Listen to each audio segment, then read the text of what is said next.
Somewhere amidst tall mountains and thick fog, a group of people stands before a fallen man. The hands of this man look far from healthy, and neither does his overall physical condition. This is the swordsman Suo, who is being judged as worthless for having a broken sword. The warrior Alex Morgan comments that he wishes Suo had stayed with them from the beginning because prosecutors are hard to deal with, which a female colleague agrees with. That colleague is the mage named Suzuki Endo, and regardless of how skilled Suo might be, she mocks him, saying that everything is happening because of him. She also makes it clear that she hates men in suits. Due to being poisoned, Suo calls up a kind of black blood into his hand as his condition continues to worsen. Then rage hits him with full force as he begins to remember the moments he shared with his former group. This naturally leads him to question why they are doing this to him. In the final battle against the dragon boss, they all fought in sync, like a true team would. And after a long clash, they finally emerged victorious. That day had every reason to be a joyful one, but this happened to the swordsman who had fought beside them all along. Unable to contain the hatred stored in his heart, he screams, demanding an answer. But the healer named Isabella states that she can't do anything since he was the only one against this decision. Stuvo, in turn, yells, asking if they aren't ashamed,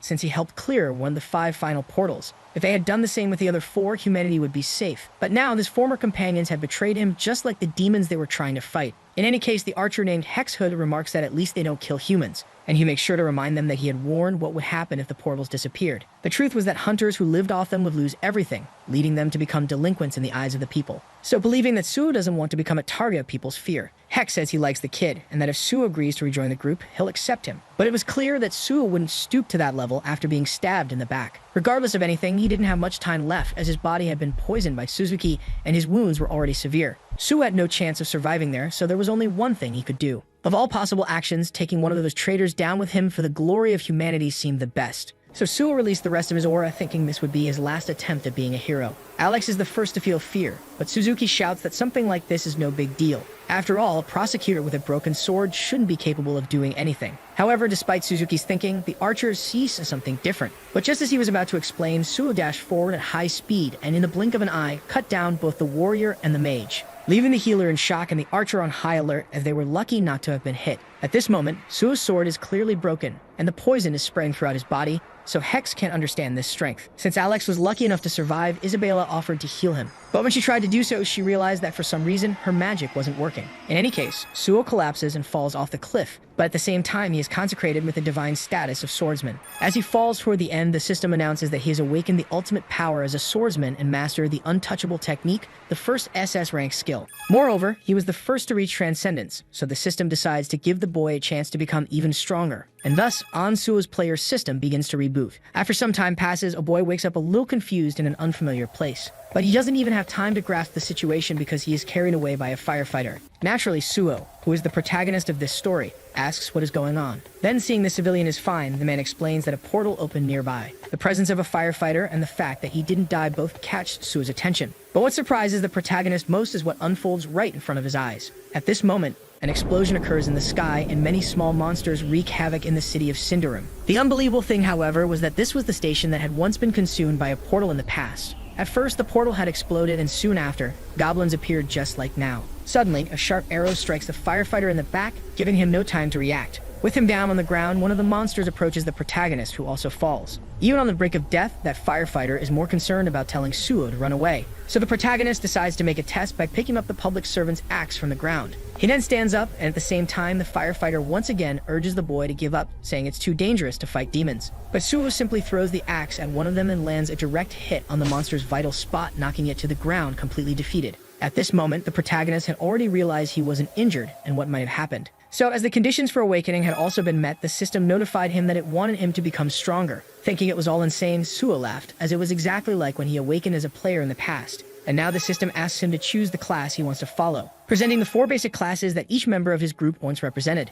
Even the smallest details were unfolding exactly the same way as when the boy became a player in the past. So, guided by instinct, he prepares to choose the warrior class. But at the last moment, a shout from the firefighter telling Suo to run stops him from taking the same path as before without thinking more carefully. In any case, the hero reassures the firefighter, saying he doesn't need to worry. After all, he knows how to take care of himself, especially when his opponents are just a bunch of goblins. So now, with nothing else to say, Suo charges toward all those monsters without fear. The first of them prepares to cut the protagonist in half, but Suo calmly watches, dodges underneath without any difficulty, leaving the monster very confused because of the hero's abnormal speed, and frightened because Suo not only dodges but also positions himself to retrieve the axe. Now that he has a weapon in hand again, our hero seems even more confident. Then with just one move, he finishes off the monster from behind that had tried to attack him seconds earlier, demonstrating just how superior he is to these small fry even without having a class yet. As the goblin falls defeated to the ground, Suo swaps the axe for the monster's sword while thinking that only rookies fear these beings. Therefore, for him as a veteran, it's not difficult to point the sword at the entire group and declare that he'll eliminate them all.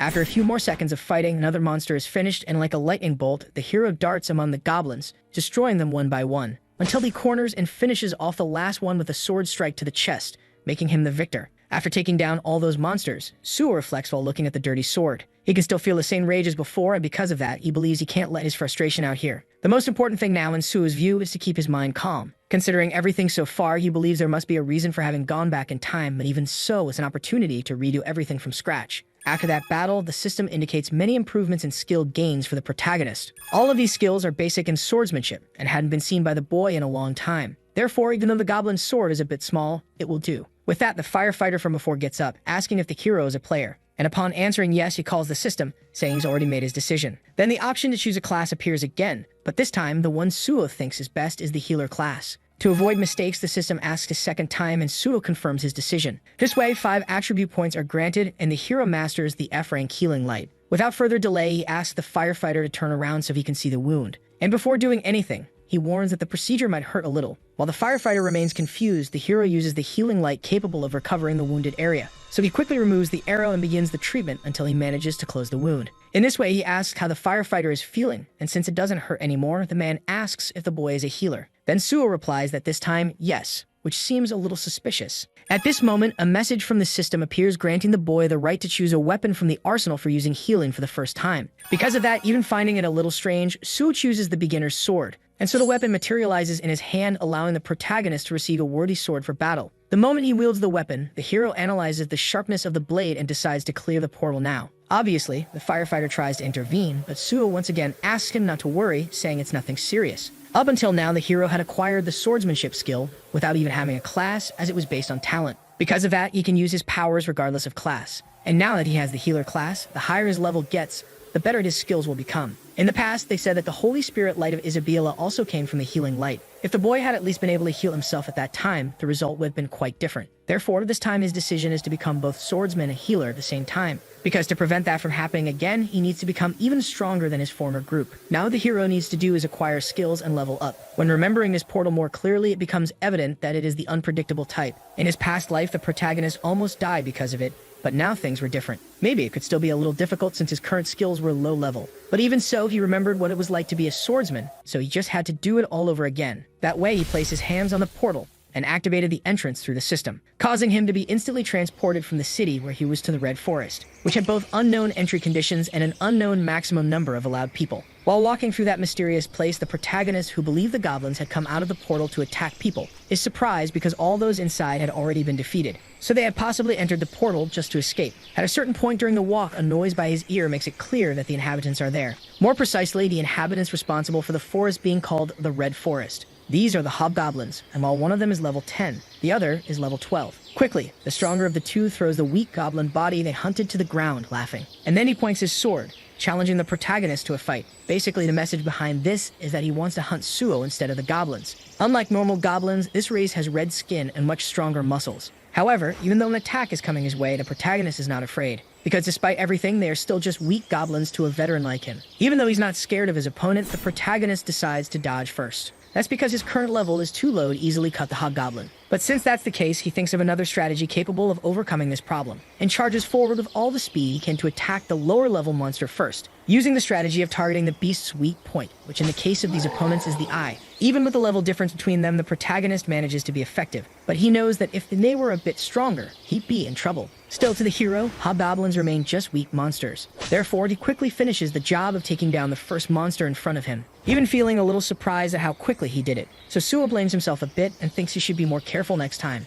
especially because he needs to use one of them as a test subject to find the rest of the beasts in the pack. The remaining hobgoblin fills with rage after seeing his partner defeated. Because of that, he charges madly at the protagonist and tries to attack in every possible way, but none of them even come close to hitting him. At a certain moment, the hero thinks that if he keeps hitting the monster, he might end up gaining more skills. so if he keeps dodging its attacks, he might also gain something, which is proven when the protagonist masters B-rank evasion. So now that he's achieved what he wanted, the hero draws his weapon and blocks the monster's attack at the moment it gets close. In this world, blocking is so important that there's even a weapon made just for that, and it is a basic skill that supports many others. Because of that, a second time the protagonist blocks the monster's advance, and soon a third, until he masters the B-rank blocking skill, which leaves him satisfied. Fortunately, the hero manages to do this before the monster is defeated by exhaustion. So now that he can end this drawn-out battle, Suo sends the hobgoblin to meet the same fate as his partner. With no more opponents, the hero thinks about finding another, and as a mysterious silhouette appears, Suo decides to focus on leveling up. Back in the city, the civilians are gathered a bit away from the portal, and several nearby players are trying to enter by any means.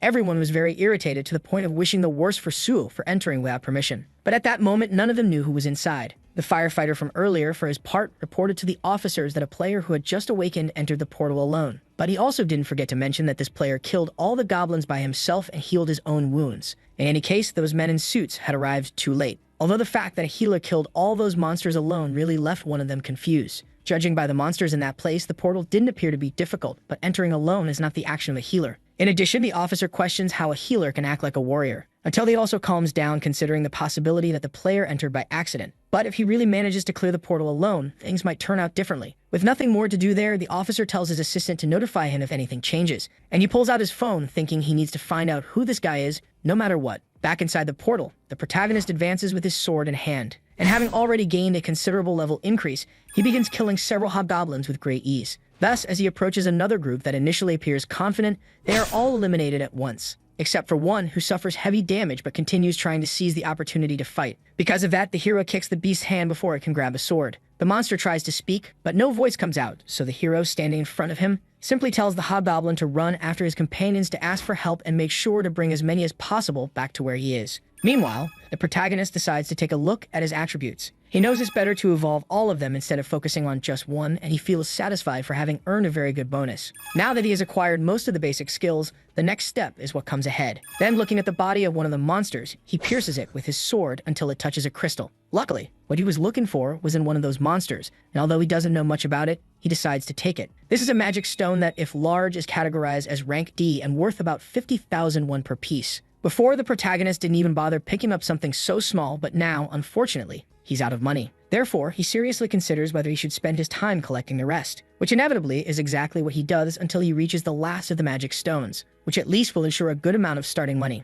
At this moment, the ground begins to shake as if an earthquake is happening. Then, looking around a bit, the hero realizes the guests have finally arrived, and that the portal boss will likely appear afterward. Because of that, on that battlefield, a horde of about 30 hobgoblins emerges. So believing he should level up a bit more before facing the boss, the hero asks if the monster he spared wants to go to the afterlife along with its friends. Obviously, without any kind of dialogue, the hobgoblins charge toward the threat with everything they have, and being in greater number, they feel quite confident. However, to their misfortune, Suo is faster than they expected, and with just a single jump, he already manages to get into a favorable position, which allows him to eliminate several of them there with a simple, continuous slash from beginning to end. One of the survivors tries to attack from the side, but the hero defeats him instantly as well. The system indicates a level and attribute increase for the protagonist, but since there are still many left, he gets ready to finish this quickly. First, the boy cuts one from behind, and then those coming in from the sides. Thus, using his speed as an advantage, he silently eliminates one of them, using all the swordsman techniques he learned in his past life. That is, until something catches his attention as suddenly a stronger monster strikes the hero's defenses with an axe. But instead of being scared, the hero is happy about it because finally, right in front of him, the level 20 hobgoblin boss appears. Still inside the portal in the Red Forest, an explosion caused by the result of an attack occurs. The boss proves to be very powerful with each brutal strike he makes. So the hero defends and dodges, but another monster appears behind him trying to take advantage. Very irritated by the interruption, the protagonist shouts that the younger ones shouldn't interrupt a fight between elders. And so he destroys not only that one, but several others nearby. In the face of all that destruction, the hobgoblin boss uses the fear skill. Because of that, the hero enters a panic state, causing his muscles to completely freeze. Fear is a skill that causes panic and increases the user's attributes according to its level. Therefore, Suo didn't expect to see a monster using such a special resource in a place like this. With the boss behind him and several monsters in front, the protagonist finds himself cornered. He can no longer do anything about it since he has no mental protection skill or item. Thus, the boss advances at the same time as his subordinates to attack together. However, the hero knows one way to neutralize fear even without any skill, and all he needed to do was inflict pain on his own body. That way, the panic state is neutralized, allowing the boy to return to his normal state. Barely escaping that situation, the protagonist now manages to counter the boss's charge, leaving him very confused. Before anything else, Sue understands that the wisest decision is to deal with the others first. So even more brutally than before, he exterminates the entire supporting group that appears nearby,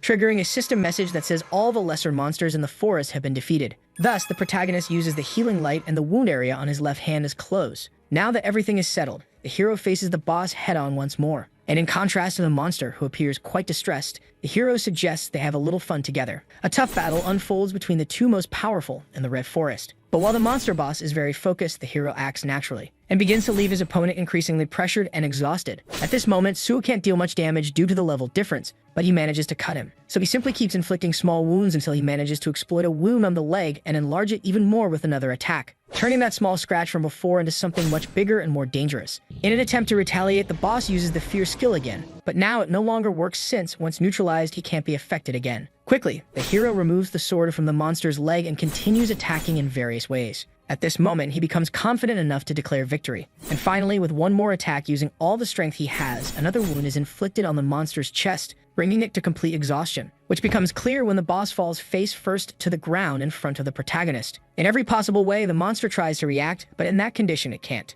That is until unexpectedly the protagonist approaches and instead of finishing him off, uses the healing light on the monster, restoring it to a certain level of health. But this action wasn't irresponsible, as Sue only did it because he still needed to use that boss a little longer. After a long time of this creative training, several of the hero's skills rise to A rank. Then once again, the protagonist stretches out his hand to use the healing light on his sparring dummy. But this time, all the monster does is kneel, protecting its head and trembling in fear. Therefore, the overwhelming intimidation that surpasses the portal boss's wild strength grants the hero the A-rank skill, Intimidation. In the end, that was the only thing missing to achieve everything he wanted. So now he could finally finish this clash between the two. And with a simple sword movement, that's exactly what he did, sending the boss to where his subordinates went. And when the final opponent of the forest is defeated, Suo also receives the B-rank skill Decapitation, and is notified that the portal was successfully cleared and that the MVP was Suo, so he received 1 bonus point and additional experience. With another level up, all attributes increase by 1, and upon reaching level 10, the hero gains 5 more bonus points.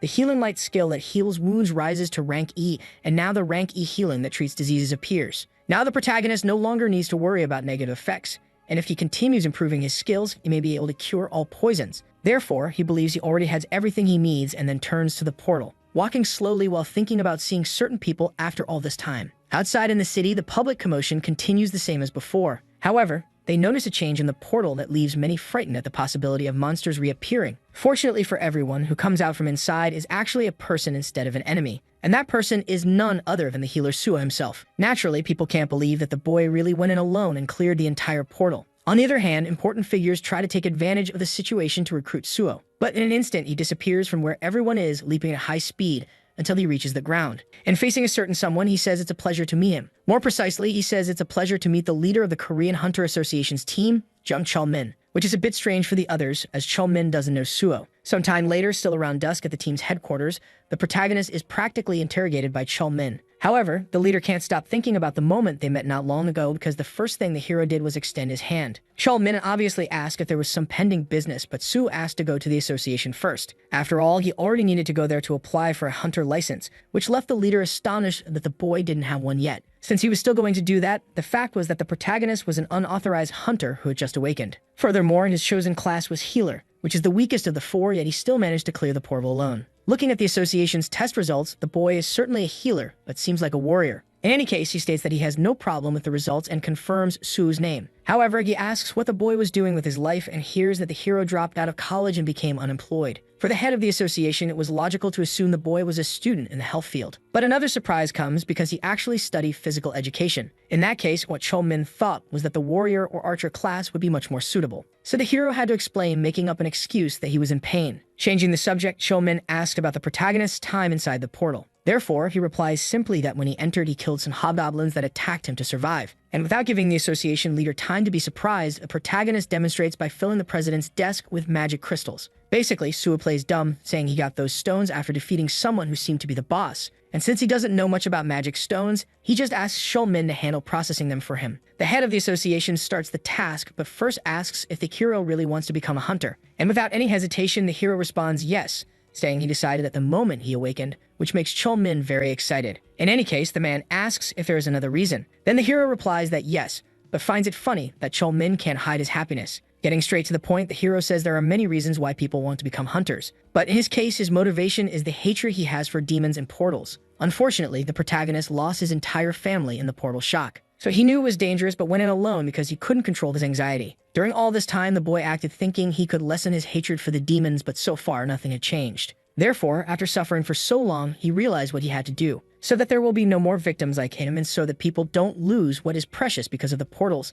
The hero states that he wants to work for the safety of the people, and that is why he wishes to volunteer to be part of the Korean Hunter Association. Initially, Chol-min is surprised, but despite liking the hero's motivation, he asks if he is sure. After all, being a member of the association means living as a public servant, which brings a salary not as good as that of other guilds. Despite that, the protagonist comments that what he wants goes beyond the salary. Suo wants free access and property rights over the portals, including the unpredictable ones. He also wants the authority to apply extreme punishment to crimes committed by players. Basically, what the protagonist wants is to be on the front lines clearing as many portals as possible. Even though the association has the property rights to the portals, most of the time they are auctioned off to the guilds. And the reason is that it's not worth risking one's life for such a low salary, so they avoid unnecessary danger. Usually, public servants choose this path without asking for much in return, since most of them can earn money in other ways besides entering portals. In the end, it's like an office job where they do everything to avoid a life-threatening risk, but for some reason that Chol-min still doesn't understand, Suo is different. Suo was showing himself to be a boy who not only cared for others, but also wanted to fight on the front lines. Basically, the ideal example of what a patriotic public hunter should be. Therefore, the happiness was so great for Chol-min that he thought he might faint. Putting that aside, the team leader says he will finish filling out the boy's admission and check his documents, so that he can take the preliminary tests and then participate in hunter field training. And to the protagonist's surprise, the applications for this year's test had already closed. But luck appeared because Chol-min said he could still include him. After all, the fact that the protagonist cleared a portal alone was already enough reason for the superiors to approve it. Besides, Chol-min wants to recommend Suo personally, and even though he warns that the written test will be difficult, he says the physical one won't be a problem, so Suo commits to studying on that day. But quite confidently, he now suggests taking one of those tests just to gain a little experience in case he fails. In that case, Chol-min, surprised, comments that they can start as early as today. However, the hero suggests the next day, already apologizing because he says he doesn't have any money until the magic stones are processed. So Chol-min hurries to process them as quickly as possible. During all his years in his past life, Chol-min was the only one he could trust. So now that he was back by his friend's side, the hero thanked him for the help. Sometime after the admission test,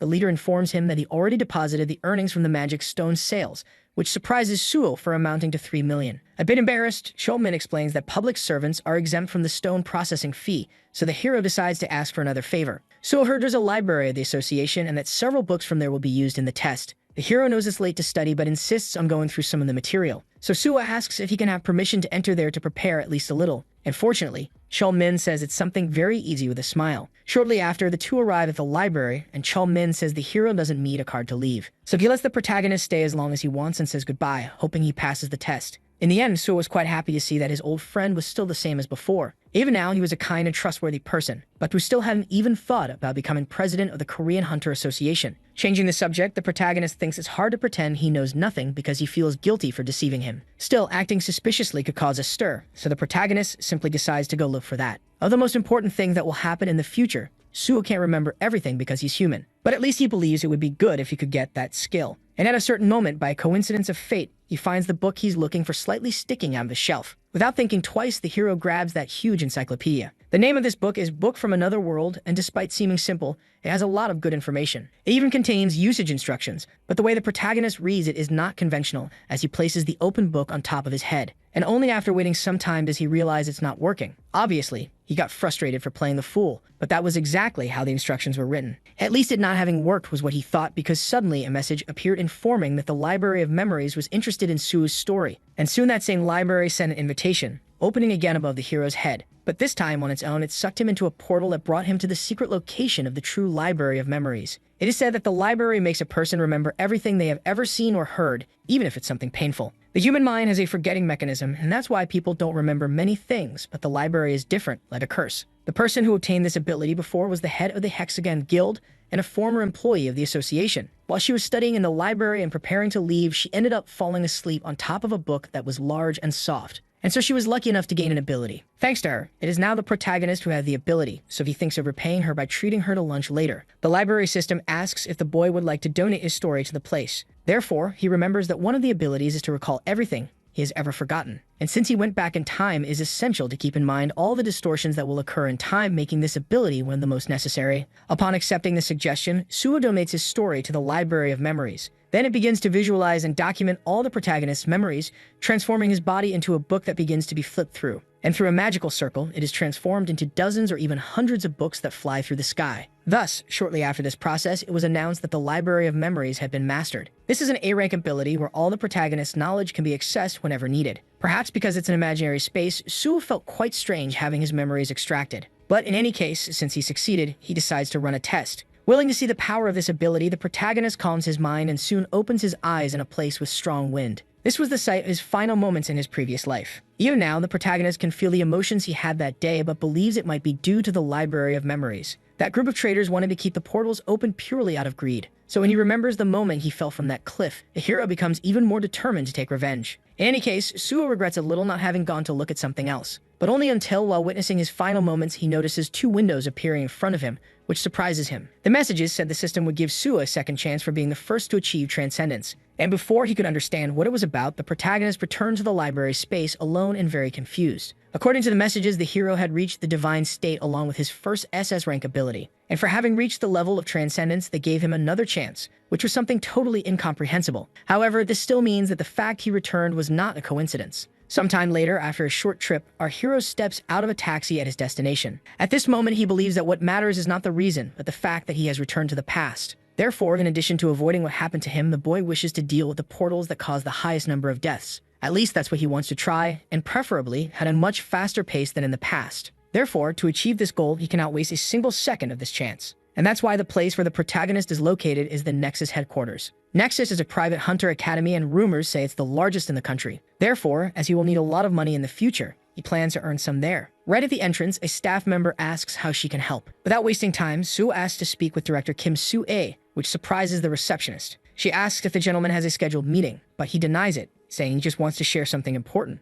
Obviously, the staff member refuses, so the hero changes his request to a message delivery. And the message Suo leaves for the director is that the man who cleared the Sindorim station portal alone is here. With such an impressive introduction, it doesn't take long before they go to the office of the Nexus director, who introduces herself as Kim Soo-ae. In response, the protagonist also introduces himself, and then the two sit down. Taking the lead in the conversation, the director admits she knows of his achievements and asks the reason for his visit. Then the hero replies that he is there for a scholarship and informs her that the hunter license test will take place the next day, which he will also take, leaving the director a bit confused. Regardless, Kim asks when the boy awakened, and surprisingly, he answers that it was today. Naturally, the director thinks it's madness for someone without even a license to take the admission test. And beyond that, it's even crazier that he cleared the station portal by himself. Nevertheless, the hero reveals that thanks to a member of the association, he will be able to take the test, in which he also aims to come in first. Therefore, if he succeeds, he asks to be accepted as a student at Nexus Academy. And along with that, he obviously asks for a generous scholarship as a reward. Suo has in mind that it's difficult for a complete novice to rise to the top, but as a veteran, he has already cleared several portals. Still,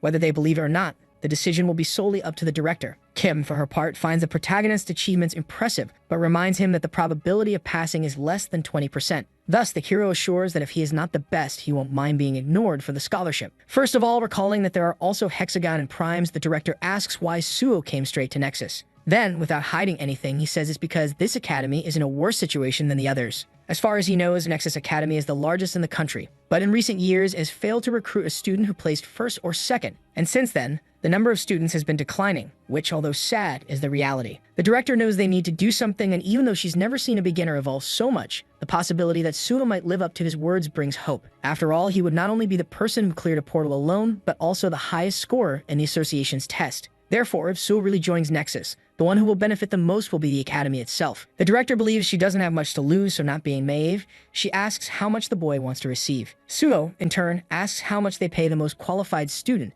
to which the director replies that it's 30 million plus reimbursement of tuition fees. In addition, the student has free entry into the academy's guild, but Kim knows that's not all the hero wants. And after thinking a little about it, what the protagonist asks for is 10 times more than what the top student gets. Suo asks for 300 million, considering the extras for placing first. And with a mischievous smile, he comments that something like that shouldn't be much for such a well-established academy. Therefore, even feeling pressured, the director accepts the conditions. Thus, a reward of 300 million is set in case the boy passes the test. And since she's going to draw up the contract now, she allows the protagonist to walk around a bit. The more the protagonist walks, the more he realizes how perfect this place is to achieve his goals. Then a person who seems to have just woken up to accompany him agrees, saying it's to be expected from the best academy in the country. Suo thanks him for accompanying him so late, and although tired, the man comments that he can't refuse special guests. A little further away, the hero notices someone who appears to be a student training in the area. To explain the situation, the guide informs him that it's the most dedicated student in the academy. He shouts Daehan's name, advising him to rest a bit from training. However, since he is in his third year, this man, Kang Daehan, believes it's his duty to push himself a little more. In the past, Daehan was the #1 tank in the country, and Suo remembered fighting alongside him, known for his great strength. Therefore, it was a shame that tanks have lost relevance over time.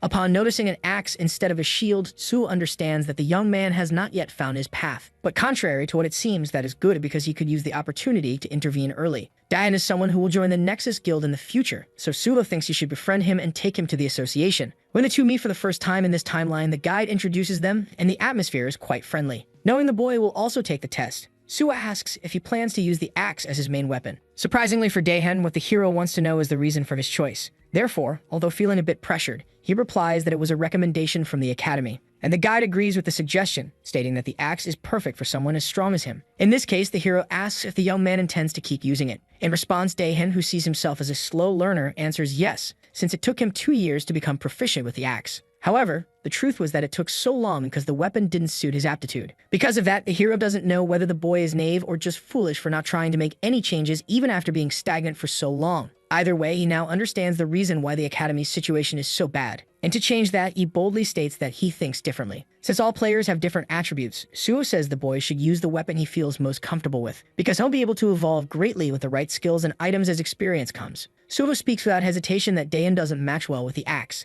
To the hero, since the boy took 2 years to learn to use it and was still bad at it, that was a sign they weren't compatible. Suo admits the axe is good for those with destructive strength, but notes that without a defense plan, the openings created would be fatal. In short, what Suo says is that Daehan is too big to be protected by another tank. Just thinking that 3 years of effort had been wasted made Daehan very worried. However, since the boy persisted for 3 years, even if it was a mistake, the hero stated that he had the aura of a great tank. Therefore, Suo suggested a combination of a shield on the left hand with a one-handed weapon on the right, which would greatly increase his practicality. In any case, the idea of becoming a combat tanker a day before the test doesn't excite Daehan too much. But to that, the hero replies by asking what group role the boy thinks is the main one. Daehan thinks it's the mage, but Suo immediately corrects him by saying it's the tank. After all, while facing the main opponent, the tanker is responsible for defending both the mage and the healer. In that case, Daehan suggests using only a shield, but the hero says there are many forms of crowd control. And he says that in his view, the tanker should have at least one weapon at their disposal. Fortunately, Daehan accepts trying this new way of fighting,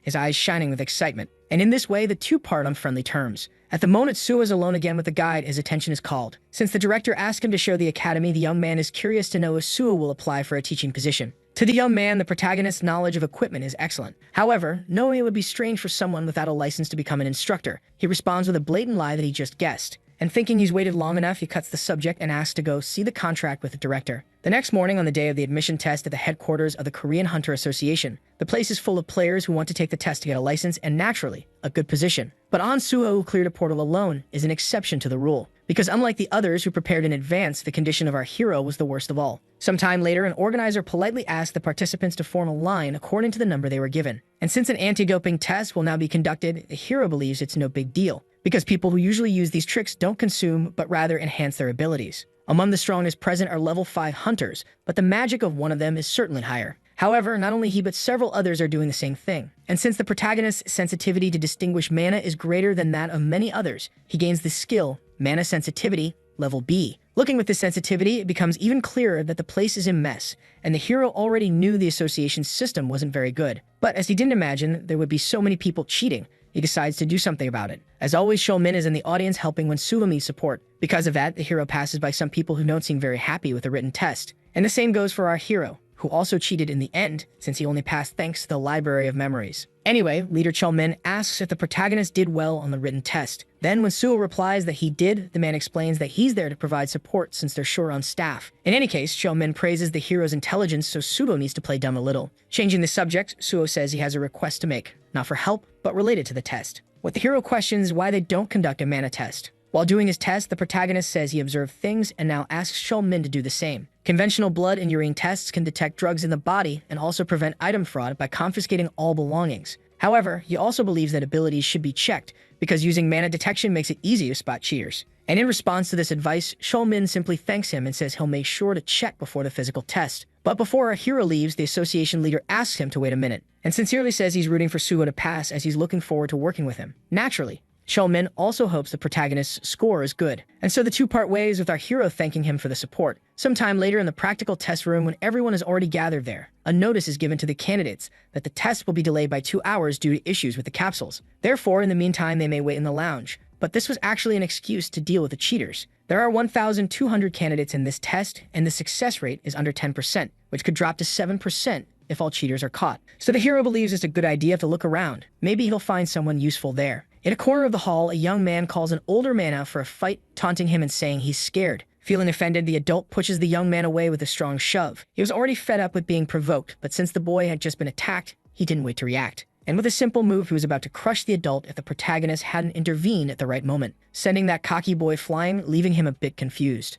Obviously, the adult just gets even angrier, so the hero comments that he'll take care of it for him, and explains that he's not an inspector, but a participant who wants to solve this issue on behalf of the big guy. Thus, the man sees no reason to refuse, but the delinquent asks what Suho thinks he's doing. Anyway, the protagonist introduces himself, and knowing the boy wants a fight, he offers himself. But unexpectedly, the response he hears is that the boy doesn't want to fight trash like him. The same young man says Suho is lucky he doesn't want to fight, and then tells the intruder to leave immediately. But knowing how this type behaves, our hero asks if he's a coward. And that was enough to make the boy angrier than ever before, but also excited because he was already getting bored from not finding anyone brave enough there. So the protagonist challenges him once again to fight, especially since he knows there's a training field nearby. Sometime later in the designated place, spectators in the crowd judge the two as ego-driven idiots. The supervisor, on the other hand, states that they may only use training weapons provided by the association, and that at the first sign of danger, he will intervene. Still, he accepts the fight between the two and signals for them to begin. Quickly, the delinquent tries to strike the protagonist with a blow, but Suho dodges, leaving him with a bad taste in his mouth. Unwilling to give up, he tries to attack again, saying he'll slice that annoying face of the hero. But the protagonist steps on the boy's weapon,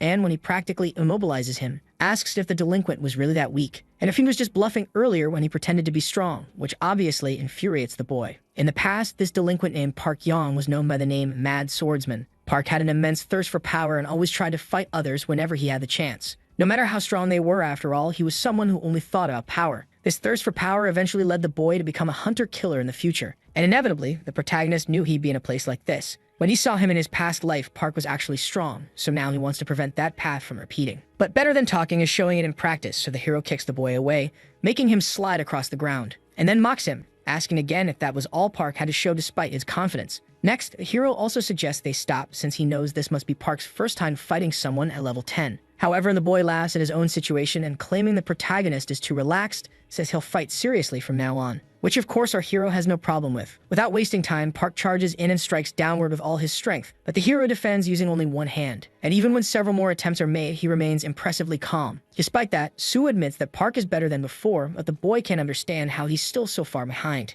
And because of that, he decides to use his strongest move, crouching into an intimidating stance. This form is from the boy's original technique called the Dragon Sword. And with great pride in his power, he charges with full force, telling the hero to go to hell as a powerful explosion is generated. Park is sure that the protagonist couldn't have dodged it. However, the reality is that once again his attack did nothing, because Sue continued blocking it with the same ease as before. Park yells, asking how that's possible, and the hero replies that it's natural to block such a slow attack. The truth was that this wasn't the true Dragon Sword, but rather a basic technique, as the real one was impossible for beginners. In any case, the delinquent's fury keeps growing, and time and again he tries to break through the protagonist's defense. But our hero doesn't show a single sign of concern on his face. At a certain moment, Park gains a favorable position and, believing he has an opportunity, puts all of his power into trying to eliminate the protagonist once and for all. But to his misfortune, Suho counters by striking his chin before he can do anything, which leaves him utterly confused and unconscious immediately. But to the hero, it was easy to understand because, as he said before, the delinquent's speed just wasn't enough. With his opponent lying on the ground, Suho believes it's best to stop because if he injures him further, he might get into trouble. At the moment, the protagonist knows it's better to focus on himself than get involved with others. And now that Park has been educated, the protagonist believes the training center will finally be at peace. With nothing more to do there, Suho calls out to the supervisor, who initially seems a bit distracted. And since he knocked out his opponent, he asks the man to wait with the boy until he wakes up. After those 2 hours pass, the physical test finally begins with the participants entering the capsules. In the area, there are more supervisors than before who are possibly disguised mana inspectors. And with the excuse that they aren't compatible with the capsules, several cheaters are gradually taken away. In the hero's case, since he's already ready, he's told he can lie down. And if anything strange happens during the test, the given instruction is to press the emergency button. Thus, the instructor says the test will begin, and the very moment he presses a device, the protagonist begins to be transported to the location of the physical test. And the player's subconscious is connected to the system, which begins loading at 5%, until it soon reaches full load for the situational test for healers. When he opens his eyes, the protagonist realizes it's quite unexpected and that the probability of healers passing is low. So he wondered why, until he came across several accident victims needing help and understood the situation the program had created. All these horrors would have been enough to traumatize the protagonist in his past life, and inevitably, now the high prices healers charged made even more sense. But in any case, Suo decided to stop talking and start acting. The practical test is said to be the most important part of the hunter exam, and it works according to the chosen class, serving to show how qualified the person is for the job. The test simulation changes every year, and so does the passing criteria. Generally, the challenges are one-on-one or group combat with scores determined by time and abilities used. But the test for healers is a bit special because unlike the attack-based classes, it's evaluated by how much they can heal. Obviously, having excellent healing skills makes a difference. However, for most, the amount of sacrifice is more important, so healers must heal people even if they risk their own lives. In other words, in this test, the protagonist must die saving others, and even if he dies there, he will remain alive on the outside. Therefore, before that happens, he must save as many people as he can. However, going against common sense, the protagonist picks up a sword from the ground while wondering if he really has to die. After all, he believes it's far too cruel to ask someone who has already died to die again. As he walks through a post-apocalyptic setting,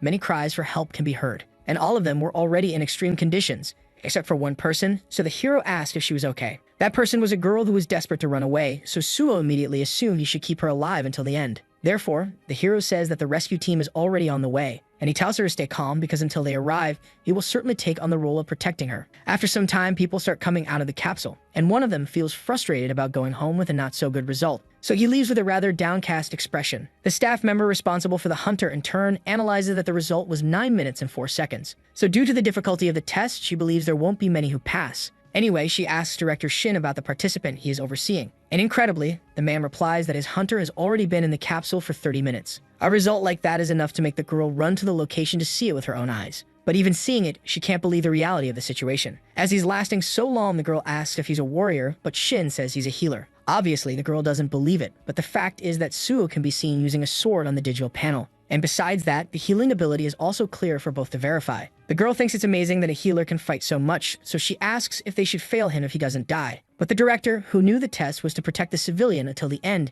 disagrees since Suo is fulfilling the objective. In other words, not only was he right for not abandoning the girl, but the protagonist also kept fighting to protect her and healed her whenever he could. In other words, by continuing to risk his own life to protect her, he fulfills the conditions. And since the system did not interrupt the test, there was no reason for them to interrupt it either. In any case, it was clear that the best candidate of the test had already been decided. Back to the protagonist's perspective, at the moment when one of the monsters jumps at him, hungry for human flesh, he waits for the perfect moment until, when many others enter the reach of his sword, they are all cut at once with an extremely fast attack. Despite this, the protagonist believes he must be even faster to achieve his goal. So he draws his sword once again, trying to be faster than before as he slices through several monsters. Without wasting time, the protagonist continues the extermination, easily defeating 2 of those mutant dinosaurs. And when he passes the rest, he cuts them in the air, defeating them before they even hit the ground. Therefore, with all this brutality in front of her, even the civilian who was once scared becomes impressed. And quite intelligently, the protagonist masters the sword draw, consequently increasing his speed proficiency. As the system detects the player's movements, it allows them mastering of skills,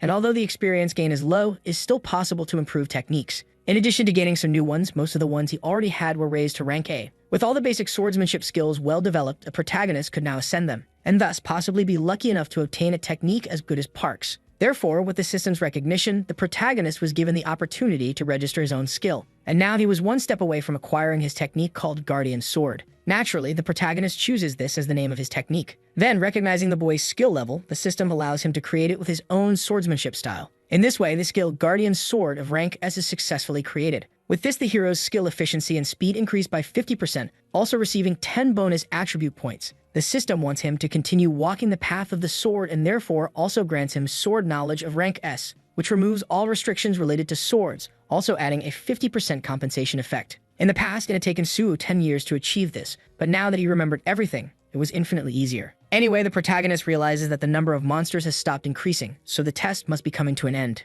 Moreover, he wants to get out of there, but to finish the challenge, there are only 2 options. The first is to die, and the second is to kill all the monsters in the area. which, considering the protagonist's personality, it was already obvious he would choose the second. Sometime later, the instructors still hadn't intervened in the protagonist's test, and naturally, to everyone's surprise, Suo actually managed to kill all the monsters, something that had never happened before, especially considering Suo also healed the civilian. Therefore, it was unanimous among all that they didn't even need to check the test ranking. Days later, at the association's headquarters in the strategic team office for the Hunter test, one of them believes that Kim Hyun must have been the best candidate, and another agrees that the boy worked really hard. So the one in charge of presenting the results believes that this time Hexagon will come out victorious. However, the data shows that first place actually goes to Suo, and to confuse the officers even more, Ki Hyun, whom they were talking about, doesn't even appear on the list. Naturally, the atmosphere becomes a bit awkward, and within seconds, the leader of the association calls the hero. Upon answering the call, the protagonist introduces himself. Then Chul-min apologizes for not congratulating his colleague when he received the news, and he praises him, saying that not only did he get the spot, but he was also the best candidate. Very humbly, the hero tries to shift the credit to the leader, but he knows Suo earned it, and only thanks to him were they able to catch several cheaters.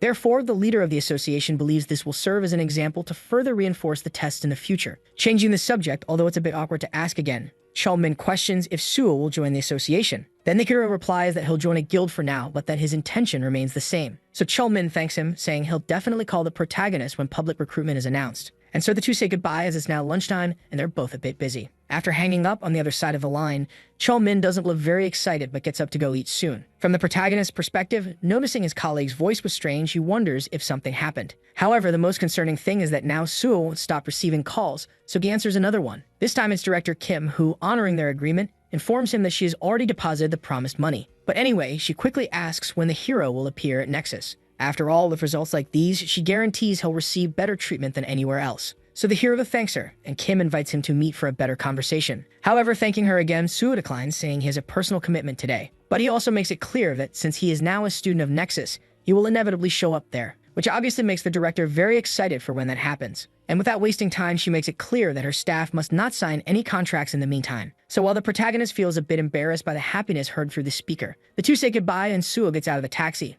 thanking the driver. Since the protagonist passed the test and obtained his license in addition to receiving the payment agreed upon with the director, all that remained for him now was to acquire some useful resources. At the Dongdaemun wholesale market, the protagonist checks off a few items on a list on his phone because he's already bought everything he needed, except for a certain weapon he's going after right now. At Doyeon's materials shop, the boy isn't sure if he'll find what he's looking for in a place like this, as he came to an empty store on purpose. Anyway, he enters and talks with the old man running the place. With a smile, Suo says he recently became a hunter and wants a light and useful weapon. So the vendor points to a collection of weapons in the corner of the room, but despite thanking him, it was just a bunch of old stuff. They're all low-level swords with no information, but that doesn't mean they're entirely bad. There are cases of swords that were sealed and later unleashed immense power. Swords like that emit a very noticeable aura, and in a place like this, there aren't many players who find something like that. Because of this, the protagonist activates his mana detection and among the items, senses a different energy coming from a spear, which makes him certain that he has found the item he wanted. Sometime after buying that item, our hero leaves the wholesaler, and he's very proud, knowing that if the seller discovers its value later, he'll regret having sold it so cheap. Anyway, the hero decides to begin the process. In the first stage, he closes his eyes and focuses, channeling the weapon's energy into a flow. His own mana is infused into the weapon, and thus the seal begins to break. Until, with an uncontrollable release of energy, the spear's subconscious begins to awaken. Our hero feels greatly pressured as his mana is being drained. But suddenly, the process is interrupted by a sudden collapse that causes the protagonist to throw the spear to the ground and nearly faint. A bit more of that, and he would have been completely exhausted. Therefore, Suo realizes he'll need at least 100 mana attribute points if he wants to awaken it. So, although it's not useful now, Suo understands that he needs to become stronger to use it. Sometime later at PBS headquarters, while a young man is typing, his phone rings, so reporter Cho Jin-hwai answers without bothering to stop working. On the other end of the line, the caller is on Suo, so the young man starts thinking about who this person might be, until he remembers the young hunter who placed first in this year's association test. And furthermore, Suo also reveals that he is the one who cleared the Cinderum portal, which makes the reporter audibly surprised, and unintentionally ends up drawing the attention of his colleagues since it's incredible for someone to do that without a license.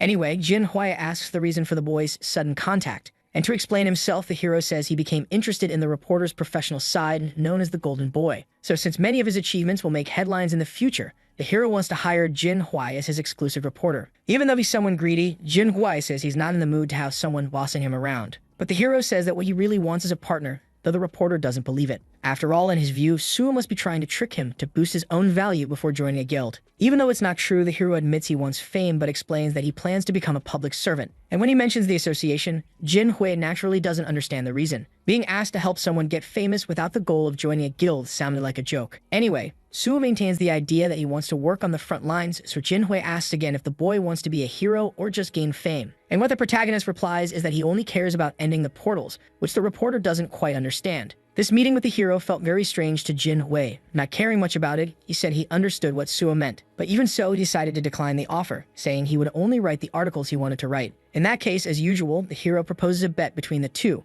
Understanding that he will have to earn the reporter's trust first, he says he'll prove it through his abilities. And that, as a hunter, he plans to conquer the Tower of Trials alone on that same day. Jin Hui knew that even for a powerful group, conquering the tower was impossible. But that was exactly why the hero was using the situation to gain his trust. After all, if he succeeded, Jin Hui would have to accept being his exclusive reporter. The best player who ever worked in the newsfield was reporter Jin Hui. He is someone who takes pride in coming from a wealthy family and only accepts special requests. But in the past, he worked several times with Suo, changing public opinion. However, due to his ego, he was fired and disappeared since in any place, a needle that's too sharp can be a danger. Jin Hui was what you could call that needle, and after getting into a fight, he had to step away. But the hero doesn't plan on letting him disappear again. By winning this bet between the two, it'll be good to have a promising reporter nearby. And since the condition for victory is so extreme, Jin Hui's ego leads him to accept the hero's bet, so the two part ways. And with Suo's final message saying he's already heading out to conquer the tower, the reporter feels extremely irritated. Believing the hero is crazy, he doesn't understand why these things are being said so suddenly. And in the end, he concludes that the boy isn't bad, just really annoying.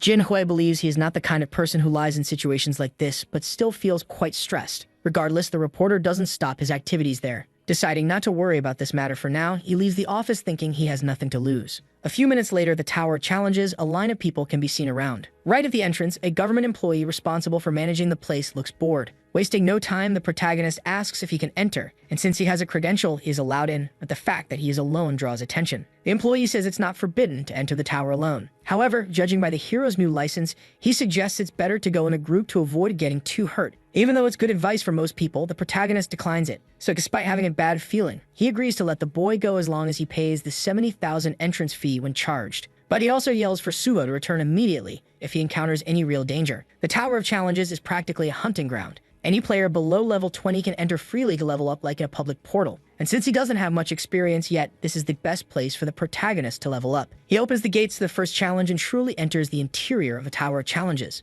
The system of the place warns that it will be possible to leave at any time once surrender is declared. Suo then materializes his sword, which will serve against the first enemies he will face, and so the first floor's challenge begins. At that moment, a huge liquid green monster appears in front of the hero. It attacks directly without even thinking twice. The monster on the first floor is a slime, and at first glance, Suo was impressed with its size and speed, but in the end, it barely dealt any damage. Therefore, if he keeps acting like this, it will be a blow to his ego. So the protagonist thinks he should finish it quickly before getting pushed back again. With a precise sword strike to the slime's stone core, a crack forms. Even though the monster tried to keep advancing to attack, the critical hit to its most sensitive part causes it to explode. This makes Suo realize that slimes can be easily destroyed with attacks to the core. Thus, our hero finds himself victorious, but soon notices something that shocks him. Right in front of him now were many others to face due to the slime's ability to divide. In the end, this is why it is recommended to explore in groups, since most floors have monsters that act in groups. Wasting no time, the protagonist slices one and moves on to destroy another with a powerful spinning strike. At the same moment, he uses two smaller monsters as steps to reach the larger one and stabs his sword right into the center of the slime's core. Suo pulls his sword out of the larger one and quickly throws it to hit the next core, causing the monster's structure to collapse from the inside out. Then, with great agility, he manages to recover the thrown weapon and spin his body midair to face the next ones. While falling, one of the last ones comes to attack Suo, but that's exactly what he wanted because by grabbing one of the monster's tentacles, his freefall stops and he can now reach it much more easily. Suo propels himself upward using the grabbed tentacle and uses the monster's body as a base to launch forward, passing over several smaller slimes. Using this advantageous position to his favor, our hero descends, slashing each of them with great skill, also destroying the core of every remaining monster in the place. With the battle over, the tower system announces that the first floor has been cleared and asks if the boy wants to face the second. A purple crystal at the top of the place begins to shine, preparing the change in territory, and since there are 48 floors, Suo agrees to face the next challenge. The highest record in the Tower of Challenges is the 48th floor, but that was in his past life. Currently, the record is the 29th. Both records were achieved in groups, but intelligently, the tower always scales challenges according to the participants. Therefore, as the number of people increases, the experience gain decreases. Although in a long confrontation, a team is always beneficial. So if someone wants the best record, the standard is to form a team with level 20 hunters. After some time in the tower, the protagonist manages to conquer the 18th floor. And despite common sense, he believes he doesn't need any of that. Therefore, the moment the system offers the 19th floor challenge, the protagonist accepts, and the territory begins to change. The 19th is different from all he has cleared so far because it has only one monster, which means is a very strong one. Because of that, without wasting any time, the protagonist charges toward a red light that appears to be his opponent. He jumps with all his strength, determined to clear the floor with a single attack. However, all that red mist dissipates with the appearance of a humanoid monster. The hero tries his best to finish it off before it fully manifests. Right when the monster shows its first signs of interaction, the hero smiles because he made it in time. He then cuts his opponent in half in a very clever way, and without even allowing a real challenge to occur, the 19th floor is cleared. As always, the system asks if the hero wants to face the next floor, but the 20th is placed on hold. Another thing about the 19th floor is that usually monsters disappear once they are killed. But that is not the case with this boss, which means something valuable can be extracted from it. Thanks to his past knowledge, the hero obtains a fang. This is an item that cannot be used alone because it has its own conditions. Therefore, mana detection is activated, and upon seeing a point of energy on one of the tower's walls, a protagonist realizes he found it. By inserting the fang into this place, which seems to influence space-time, the whole tower begins to tremble, and with blue flames swirling around a passage, the system announces that a secret portal has been found. This is the subspace that Jang Pyeon-ho acquired in the tower in the past. It is possible to enter this place after defeating the red monster. There is something special about subspaces generated by items. And that special trait is that living beings can also freely enter and exit the place. As soon as he enters, the hero is surprised by the interior that closely resembles a cave. Suddenly, a light similar to the previous one begins to shine near Suo's chest. And since the current subspace's owner is dead, the system asks if the hero wants to become the new owner, which he accepts. Then, as simple as it seems, he becomes the new owner of this subspace. Thus, the S-rank subspace ability is acquired, which surprises Suo again for being an ability instead of an item. It is said that the subspace changes according to the magical influence of the owner, which is why such a bright light like the sun suddenly appears. And within seconds, the system announces that the subspace has been rebuilt. To the hero's joy, the moment he opened his eyes, he realized he had practically gained a new home. The place adapted to Suo's mana and personal taste, so the stronger it is, the bigger the subspace will be. But what pleases the hero the most is obtaining this before Jang Pyeon-ho, because in the past, the man was a trafficker who caused the government a lot of trouble. Sumo, for his part, spent several sleepless nights because of him. But since this time it was he who acquired it, it won't happen again, which made him kill two birds with one stone. Thus, what remains now for the protagonist is to keep moving forward. In the day's news, among the most exclusive is that the hunter on Suho will enter the Nexus Academy. Therefore, reporter Jin Hui believes the demand to study there will increase. But since Suho said he would join the association, publishing an article would be bad, as Nexus was confident they had him in their guild. In any case, Jin Hui wonders what floor the protagonist is on now. But at that very moment, a message appears saying the 30th floor has been cleared. The record of the Tower of Challenges is broken, and the 31st begins to be faced. Among the people nearby, everyone starts gossiping about which guild is responsible for it. And suddenly, the 31st floor, which had barely begun, is also cleared. Therefore, Jin Hui can hardly believe that the person responsible is actually Suo. At first, he thought the protagonist was just bluffing, but upon checking the tower's information, it clearly states without any restriction that the name of the player facing the 32nd floor is on Suo, so the reporter knows he can't let this one slip. At Nexus headquarters, the director slams her desk, unable to believe what she's hearing. One of the employees says it's possible to see Suo breaking records in real time. So fortunately or unfortunately, Kin realizes that if he wants to bring him into the guild, he will have to pay much more than he had imagined. Therefore, he also decides to contact the president of the association first. Shortly afterward, the player On Suo begins facing the challenge on the 48th floor, and Chulmin, who came to see it up close, is impressed by how ridiculously fast the hero is climbing. So if what he said about joining the association is true, they will have an incredibly talented person on the team. At that moment, the young man's phone starts ringing, and he immediately thinks it must be a call from the vice president. Upon answering the call, a voice yells, asking where he is. Then Chulmin informs them that he is in Pangyo, in front of the Tower of Challenges. Regarding that, when asked about his level of familiarity with Suo, the young man claims to know him a little. Therefore, an order is given for him to bring the protagonist there as soon as possible. Chulmin, in turn, gets excited and takes the opportunity to say that he's also recruiting hunters for the association. However, the vice president reveals that he only wants Suo there because of a photo request with the president. So with his enthusiasm completely crushed, the young man nearly breaks his phone. Unfortunately, he remembers that these people only care about their own positions, which is why the population sees them as thieves. Moreover, that's also why they can barely recruit any members for the association. In any case, as a government subordinate, Chulmin knows he'll have to bring him there. Back inside the Tower of Challenges, with his sword stuck in the ground and extremely exhausted, the 48th floor is successfully cleared. Thus, once again, the record of the Tower of Challenges is broken. Suo achieves a new milestone with 5 bonus attribute points. He's already tired of climbing non-stop, but just looking at his new stats makes all of his reluctance disappear. Suo is glad to have reached level 39, and every time he breaks a record, he earns 5 bonus points. Also, since he already knows everything, the hero feels like he's playing on a low-level account. Anyway, he finishes distributing the points, and with a more serious expression, finds himself once again in front of that teleportation crystal. Ready for the next objective, the challenge of the 49th floor begins, taking the protagonist instantly to the one he's been wanting to face until now. Standing before our hero is the most powerful monster in the Tower of Challenges. This is the level 49 Tower Dragon, which demonstrates its might with a deafening roar. The monster quickly stares at the protagonist, seeming curious. And since his enemy is level 49, Suo actually feels a bit intimidated. Even though it's not a pure-blooded dragon, it's still as strong as one, so Suo isn't sure he'll be able to win. But despite being an opponent that will certainly be tough, the protagonist won't give up before trying. After all, this is exactly what he came for. At the same time, Suo braces himself, gripping his sword tightly. A monster steadies itself. And so the two charge at full speed simultaneously, determined to eliminate each other. When they reach a critical distance, the dragon tries to continue the charge, but Suo dodges with a jump that causes the monster to miss. The protagonist can't understand how something this big is so fast. But once again, the pressure of its claws against the ground shows it's preparing to strike. The dragon gathers a large amount of dark energy in its claws, and to the protagonist's misfortune, he starts being pulled in by the pressure of the wind.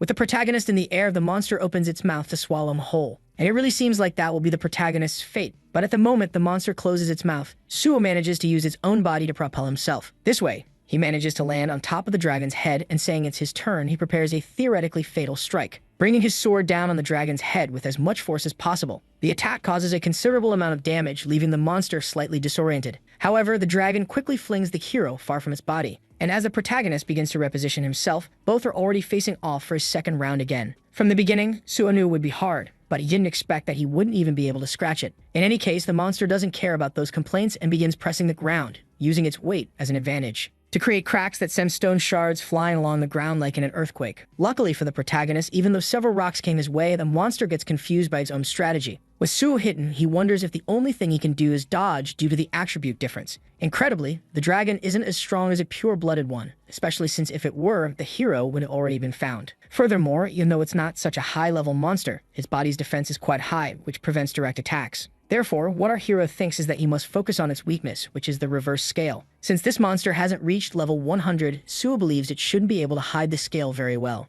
And this becomes clear when he sees something shining on the inside of the dragon's tail. Even from behind one of the rocks, the reverse scale is visible. So the protagonist decides to act as fast as possible. Without wasting time, he jumps powerfully and propels himself off each piece of debris at high speed until he reaches his target, and drives the sword forcefully right into the middle of the dragon's reverse scale. Instinctively, the monster panics, and a message notifies that the tower dragon has become enraged. Unluckily for the protagonist, the dragon begins moving non-stop, making an already difficult situation even worse. In any case, the hero needs to destroy it quickly and focus so he doesn't stall any longer. Then, with a very clever strategy, he applies torque force to rotate the weapon in the scale. And so the dragon's pain reaches such a critical level that the tower boss's fierce skill is activated. Suo is unfortunately affected immediately. Upon entering a panic state, his muscles become paralyzed and hallucinations appear. The hero tries to use his healing skill, but the negative effect is too strong to neutralize. The monster roars once more, displaying its ability, and the protagonist, who is in an advantageous position, now finds himself in an increasingly dangerous one, until, to finish off the hunter once and for all,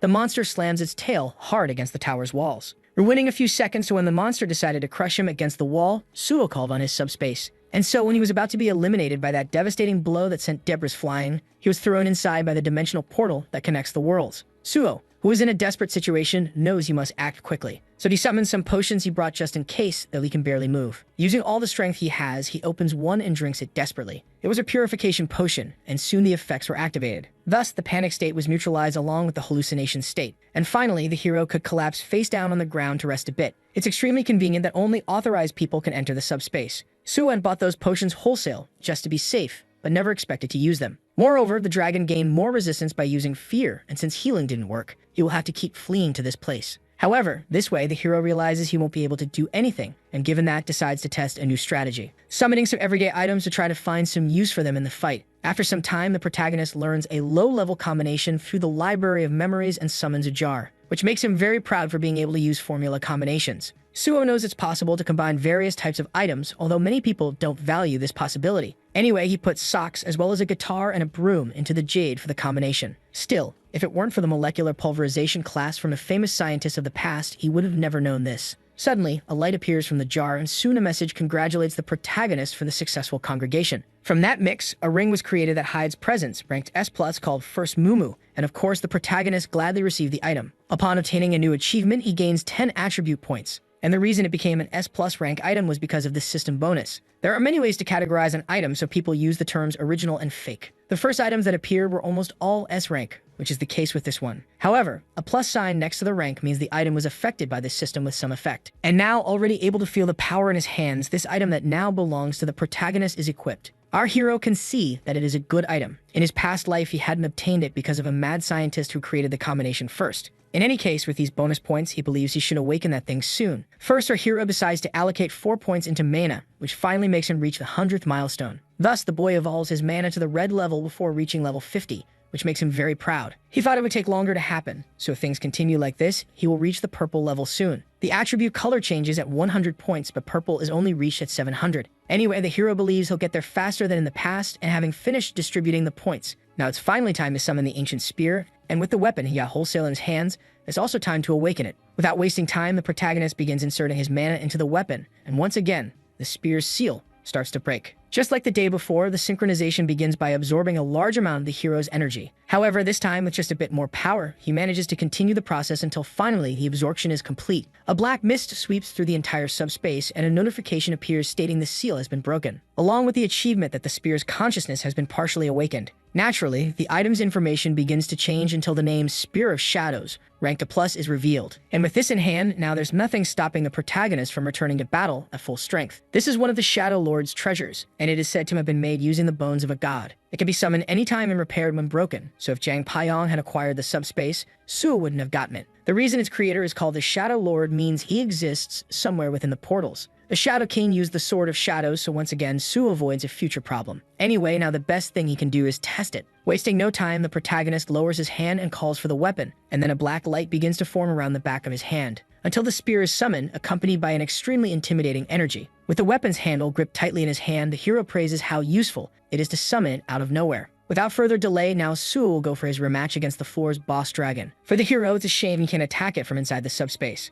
But since not everything can go his way, he states that he'll try to deal as much damage as possible while the monster is sleeping. Thus, the hero slowly approaches the dragon and, trying to make as little noise as possible, positions himself above where it lies. He then summons the weapon and, changing his grip type, draws his arm far back to throw the spear from right there. The spear travels at high speed, and while the monster is sleeping, it is indeed struck in its reverse scale, which is its most sensitive spot, causing it to wake in a panic, roaring in pain. The hero jumps down from the rock where he was, and as the tower dragon becomes enraged from having its scale attacked, it uses the fear ability again. But this time, Suo reacts quickly by returning to the subspace, which spares him from the negative effects. The protagonist feels the pressure, and even though he got back in just in time, he still trembles a little. But either way, Suo gets excited knowing that he only needs to keep running and attacking until he finishes off the monster. In the protagonist's view, the scale isn't breaking as it should, but at least 10% of the dragon's power is gone. The hit and run strategy works, so the monster has taken so much damage that it no longer lets its guard down. But for Suo, that won't make a difference now, because this time he's going to attack it head-on. So the protagonist exits the subspace once more and, preparing a fatal blow, hurls the spear at the dragon at high speed. The monster, in turn, manages to deflect it, but the hero takes the opportunity to leap above it, and since he can summon his weapon at any moment, he calls it back and lands on the monster's face, stabbing the dragon with the spear's blade.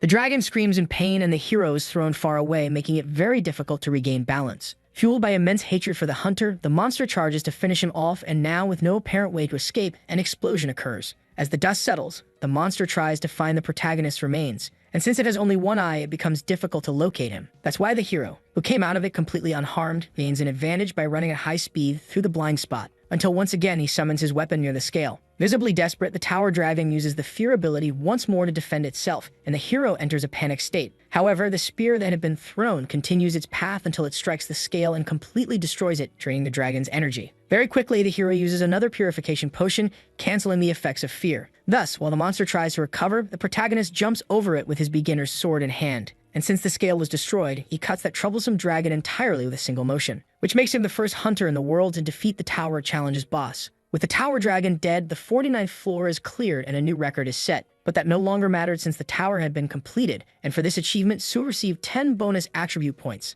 The system began evaluating the stats, and the hero leveled up, gaining more attribute points. In this life, the protagonist managed to conquer the Tower of Challenges, something he hadn't done in the past. In any case, for reaching level 40, the ability Healing Spirit is mastered. This is a technique that restores stamina in an area, so all beings within it will heal gradually without limit as long as there's a totem. As he progresses, the hero will be able to heal people on a large scale, just like Isabella. After analyzing the protagonist's feats, the system decides to grant compensation based on his level, awarding him Dragon Blood of rank S+.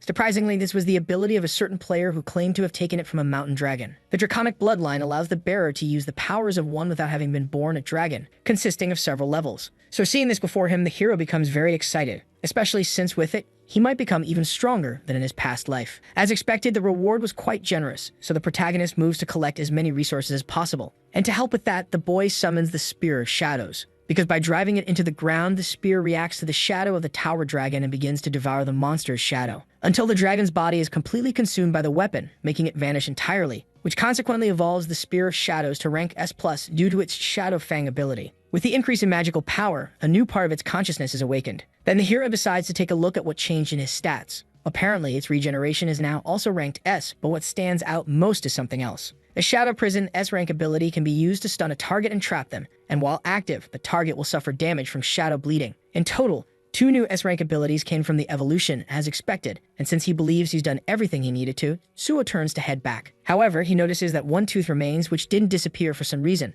Upon going to the item and analyzing it, it turns out to be of S-rank, capable of cursing anyone who is pierced by it. To the hero, it's impressive that this came from that dragon, because it proves that it truly was a pure-blooded dragon, since only items from them can be S-rank. In the end, Suo understands why he received his blood, and since he's gathered enough, now he finally decides to return. Especially because the hero knows that reporter Jin Hui must be very excited on the other side. Outside the tower, a light shines in the crystal until it cracks, announcing Suo's victory. Because of that, all players who are challenging other floors are expelled, making them fall to the ground like sacks of potatoes. 2 of those who got slightly hurt from the fall ask who Suo is, but it becomes easy to see who he is when they both spot the crowd gathered around the protagonist. Naturally, everyone wants an interview with our hero, with detailed information on how he conquered the tower. But the fact is that the protagonist is tired. He ended up getting too injured in the tower, and that's why he will just rest and recover soon. In any case, the protagonist's attention is stolen when he notices Jin Hui reflecting nearby with a defeated expression. So while the reporter tries to process everything, the hero simply appears behind him, making him jump away in fright. Sumo, for his part, finds the scare funny since the reporter was expecting him to appear. Changing the subject, the hero explains that he got rid of the paparazzi just by leaving the place, but that it was thanks to his ring. Anyway, Suo quickly asks if the reporter doesn't trust him. And with his hands extended in such a friendly expression, Jin Hui agrees to shake hands with the hero, even though he thinks he's a lunatic. Sudo makes it clear that if the reporter still doesn't trust him, he can find someone else. But Jin Hui finally admits that if he didn't trust him, he wouldn't have come all the way there. So the two get into a taxi to leave before more people show up. Still inside the taxi, the leader of the association makes a call to Suo. Min congratulates the hero for conquering the tower challenges and apologizes for not speaking to him in person because he couldn't find him. In any case, the hero thanks him for the call, explaining that he fled because he was really tired. In that case, Min asks if the hero needs to be taken somewhere, but Suo declines, as he already has someone doing that. So he only asks if there's anything else the leader wants to say. Regarding that, Min reveals that he wanted him to come to the association. In fact, the association leader confesses that he never expected the Tower of Challenges to be conquered because it worked like a public portal. But since all that happened, they are conducting an investigation. Then the hero simply states that if they need any information, he'll be willing to provide it. And in that way, the two say goodbye, agreeing to get in touch later. Knowing the president and vice president's personalities, the protagonist is sure they probably just want a photo. So although he feels bad for Min, since he will surely get caught up in trouble, Suo doesn't want to meet those two. Changing the subject, the reporter asks if he can ask something. And since he still hasn't understood it, he asks why Suo wants to be a public servant. Given the hero's abilities, Jin Hui knows he could join any guild. However, for Suo, no association can be stronger than the state itself. The reporter, on the other hand, believes that guilds have more fame and power, but although they could stage a coup and even seize power, only in guilds could they live like heroes, because that kind of strength would incite fear in the population. Being honest, the protagonist admits that he also wants to eliminate the portals. But since he can't do that alone, he'll need the support of an organization, which in this case will be the government, as it is a place of absolute freedom. Among the players he knows, the reporter comments that none have such a strong sense of purpose. Getting straight to the point, Jin Hui asks if the boy will take the civil service exam and says it would be a waste to take the level 9 test. So as expected, the hero agrees, so Jin Hui asks if it will be level 7. But to his surprise, Suo says he will take the level 5 test. And since in Korea the positions go higher as the number gets closer to 1, Jinhui finds it bold. So the hero decides to explain the reason to satisfy his colleague's curiosity. But first, he also makes it clear that this is not information to include in the article. After some time talking, Jinhui realizes that it's a good plan, and that's exactly why the hero asks him not to reveal it. Anyway, Jinhui says that when the time is right, he will make an official announcement. And since the reporter will monopolize the news, he will certainly gain an advantage over the others. That being the case, now that they've gotten out of that mess, the reporter asks if Suo wants to go home. Since his information has already leaked, many people are likely outside his home, but the hero makes it clear that, just like he escaped before, he'll manage to get in. Instead, Jinhui suggests that the hero stay at his place for a while. After all, the guest room is ready, and the security is good enough to prevent any intrusions since it's located in the Kaiser in Cheongdam, basically the part of the city where luxury apartments worth billions are sold. Upon entering the place, the interior is so bright that all Suo can think about is how privileged Jinhui is. To show more, the reporter mentions that the tablet in the room is quite functional. After all, with a simple app, they can buy items or food without leaving home, in addition to having access to an emergency healing function that can be used immediately. However, this wasn't something the protagonist needed, since he is a healer. Returning to the fact that he is a healer, the reporter starts asking about it again. Then he apologizes because he really couldn't believe it when he saw Suo's information. To him, it doesn't make sense for a healer to conquer the Tower of Challenges alone, as that class usually climbs with the support of a group. In any case, since he is still on the clock, the young man says he needs to return to the company. So he just asks the hero not to forget what he said earlier, and soon after they say goodbye, the protagonist opens his status window. At this moment, he needs to distribute the attribute points he gained in the Tower of Challenges, and since he spent everything on his stamina, he will now increase sensitivity. As all 3 main attributes are already in the red zone, Suo is quite impressed. But now that he's finished distributing the remaining points into sensitivity, he believes it's best to start looking for cameras inside the apartment, because with his current stats, he'll be able to find anything. In the end, this isn't a demonstration of distrust toward the reporter, but rather a precaution. Because in our hero's view, being careful is never too much. After a long time, the hero realizes how hard it is to search an apartment as huge as this one. And in comparison, he believes it was harder than killing the dragon. The place is bigger than his subspace, but since he didn't find any cameras, he believes he can finally rest in peace. Suddenly, someone starts sending desperate messages to the hero's cell phone. And it seems it's not just one person, but several, as his number has been leaked. In this case, our hero will inevitably need a new phone number. But for now, he decides to test the app the reporter talked about first. After a few minutes using the program, Suo is surprised that it actually worked. He grabbed 2 cell phones to leave the old one aside, but with the constant calls, changing numbers became a priority. Either way, 5 hours had already passed since he arrived there, so he finally laid down to rest a little. In the Nagot neighborhood in the Seotro district inside a certain heavily monitored location, a glowing square forms out of nowhere, and from within it come several masked individuals. With their identities protected, everyone makes every effort to remain silent. At a certain moment, one of them throws a bag on the ground, which when opened reveals several hidden bombs. Quickly, a bomb is carefully placed on one of the shelves of the location, and another is placed at the corner of the wall by a certain member of the group. Naturally, all the bombs are being placed at critical points within the facility. However, to everyone's surprise, it is at this moment that someone appears saying they can't blow up the place. In theory, no one was supposed to be in the building that day, and indeed our hero confirms it was supposed to be empty. However, since he was already there, he suggested with a smile that they have a conversation. One of the masked individuals yells, asking what the boy is doing there. But better than knowing the reason, for the group it's to escape. So they quickly open the same dimensional portal as before. But since they tried to run without talking, the hero throws his shadow spear. It hits the first member of the group, a girl, directly in the back. Faced with their fallen ally, the other masked individuals can't understand why she collapsed alone. Then one of them kneels down saying he will help her, but also feels something strange when trying to. Since they are in a hurry, the companion yells for his partner to hurry up, so the masked man tries to pull the girl again. But with the shadow bind activated, she cannot move. Desperate,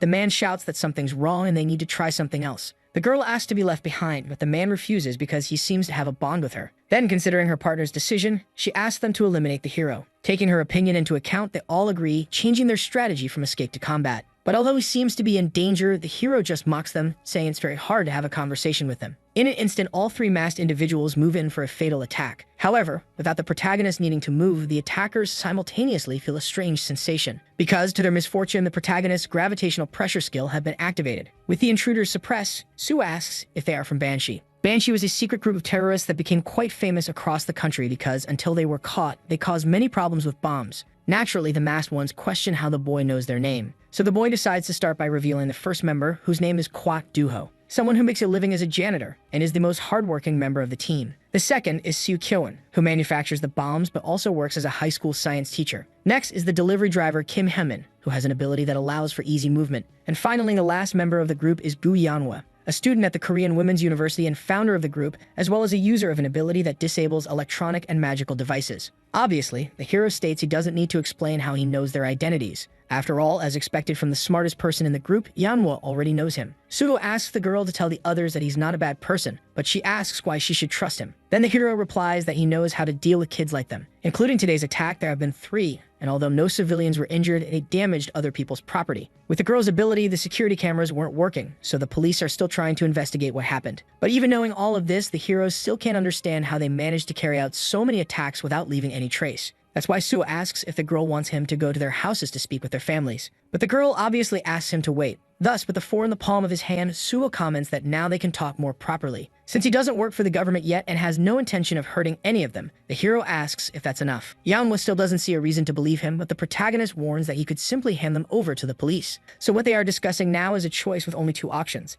And being a smart girl, she agrees to hear what our hero wants. Since it's a bit strange to talk about everything right there, Suo asks for the bombs to be disarmed so they can talk somewhere else. In this case, their own hideout, which once again the hero demonstrates he knows about. First, Suo asks if Hanmin can get up and then requests him to open the portal since it won't be possible to get a taxi from there. A short time later, the hero comments that it's quite comfortable for a hideout and asks them to freshen up without their masks. However, since they refuse, the protagonist has to turn the request into an order. And to not seem weak, Manhwa shouts that she took it off because she wanted to while questioning who the protagonist really is. After all, in theory, the boy's hobby was completing portals. With so many questions to ask, Suo doesn't even know where to begin. First, the hero explains that he used one of his abilities to know everything, and he comments that he already knows the group definitely has some secret abilities. In this case, what the protagonist wants is simply for them to work for him, to Manhwa's surprise. Suo asks if the girl read his article where the plan was to join the association, which was actually true. In this case, Manhwa shouts, asking if the boy came all the way there to recruit them since he said he wouldn't turn them in. So Suo simply asks her to calm down and listen for a bit first. The protagonist says he will take the level 5 test, and that after receiving a promotion, he plans to join the Special Forces Department. Due to their reactions when he mentions his goal, the hero asks not to be looked at like that. He knows the hatred the group has for the Special Department, which is precisely the reason they commit acts of terrorism. That's why the hero explains that he also has similar reasons as theirs since the portals left him orphaned. At first, the boy thought it was just his bad luck, but later he realized it was a disaster caused by humans. When a portal is clear, a safe zone is designated, and that's why many people buy homes. However, the government knew that a portal would reappear in that place and did nothing about it, using the excuse that there were many development projects in the area. At this moment, the hero already knows who is responsible, and that's why he wants to become the leader of the Special Department, to make those people pay. The Special Forces are the most powerful part of the Hunters Association, capable of influencing other departments and conducting investigations. Among all this regarding the Four's revenge, a hero also wants to help, but he will need someone to act for him from the shadows. Manhwa, in turn, comments that there's no guarantee the boy will pass the level 5 test. Then Suo says they can decide after he passes, but makes it clear that if they commit any act in the meantime, he will personally turn them in. That way, the conversation ends here. The hero knows that they all must be feeling ashamed now, since Banshee is an organization that never revealed its identity. They acted so intelligently that it was difficult for Suo to catch them in his past life, but he learned something in his past life while interrogating them. And that something was that they were like a protagonist but took out their hatred in another way by going down the path of crime. If someone had helped them earlier, they certainly wouldn't have done it. So Suo committed himself to correcting things before they sank again. At this moment, the hero already knows that regardless of time, Manhwa will accept the offer. The conditions are cruel, but she will trust in his ability. So the protagonist asks them to think it over and make the best choice possible. Sometime later at the Korean Hunters Association, team leader Chul Min begins receiving some complaints. His superior, who is the vice president, says that apologies won't do any good because the president himself made the request. This time, the politician says he'll let it go, but threatens strict punishment if Suo doesn't show up there. And that's how Chul Min is dismissed from the vice president's office. After being scolded for hours, he considers giving everything up and joining a guild. But he calms down a bit, remembering that he didn't join the association for nothing. Suddenly, someone grabs the boy's collar and quickly greets him with a hug, asking how the leader is doing. Unfortunately for the boy, he meets this person at the exact moment he's angry. This person is the leader of the special department named Pai Sungyo. Sungyo comments that it shouldn't be hard to bring one single person there. After all, if they accuse him of something and force him to come,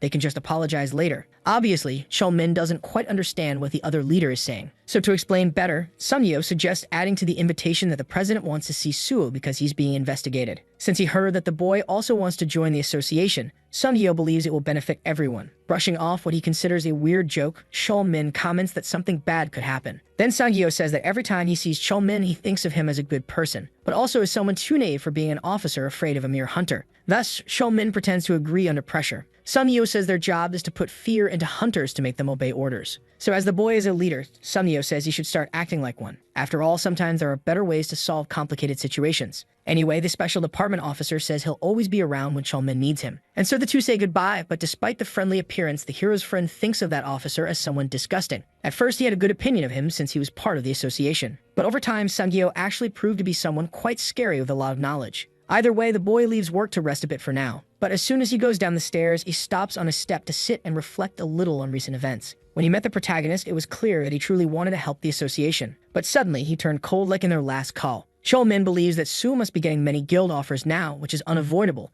so he really wishes he could know what he's thinking. In a slightly more distant place, the protagonist's taxi arrives, and from it, he steps out, as always, ready for his next action. Looking at his hand, that invisible ring begins to glow, activating Colorless Solitude, which is an ability of the item itself. As soon as he got the first Mew Mew item, the protagonist began using it like crazy. And now it will be the same because he's ready for his next objective, which is right ahead at the Soul Blood Center. With a powerful jump, he leaps over the center's security walls, entering with great ease. Then, while walking silently, the boy checks his surroundings, believing it must be nearby. Upon activating mana detection, a bloody red energy can be traced from afar. Normally, a portal emits a large amount of magical power, so it doesn't matter how well hidden it is as long as he can sense it. And this one in particular had just cracked open a rift between the two worlds. A secret portal is usually hidden and only appears when certain conditions are met. Logically, each portal has different conditions, but in this case, the protagonist summons a dagger from his inventory, and he makes a small cut on his hand without even thinking twice. After all, this portal's condition requires a certain amount of infused blood, and the moment the portal absorbs the protagonist's fluids,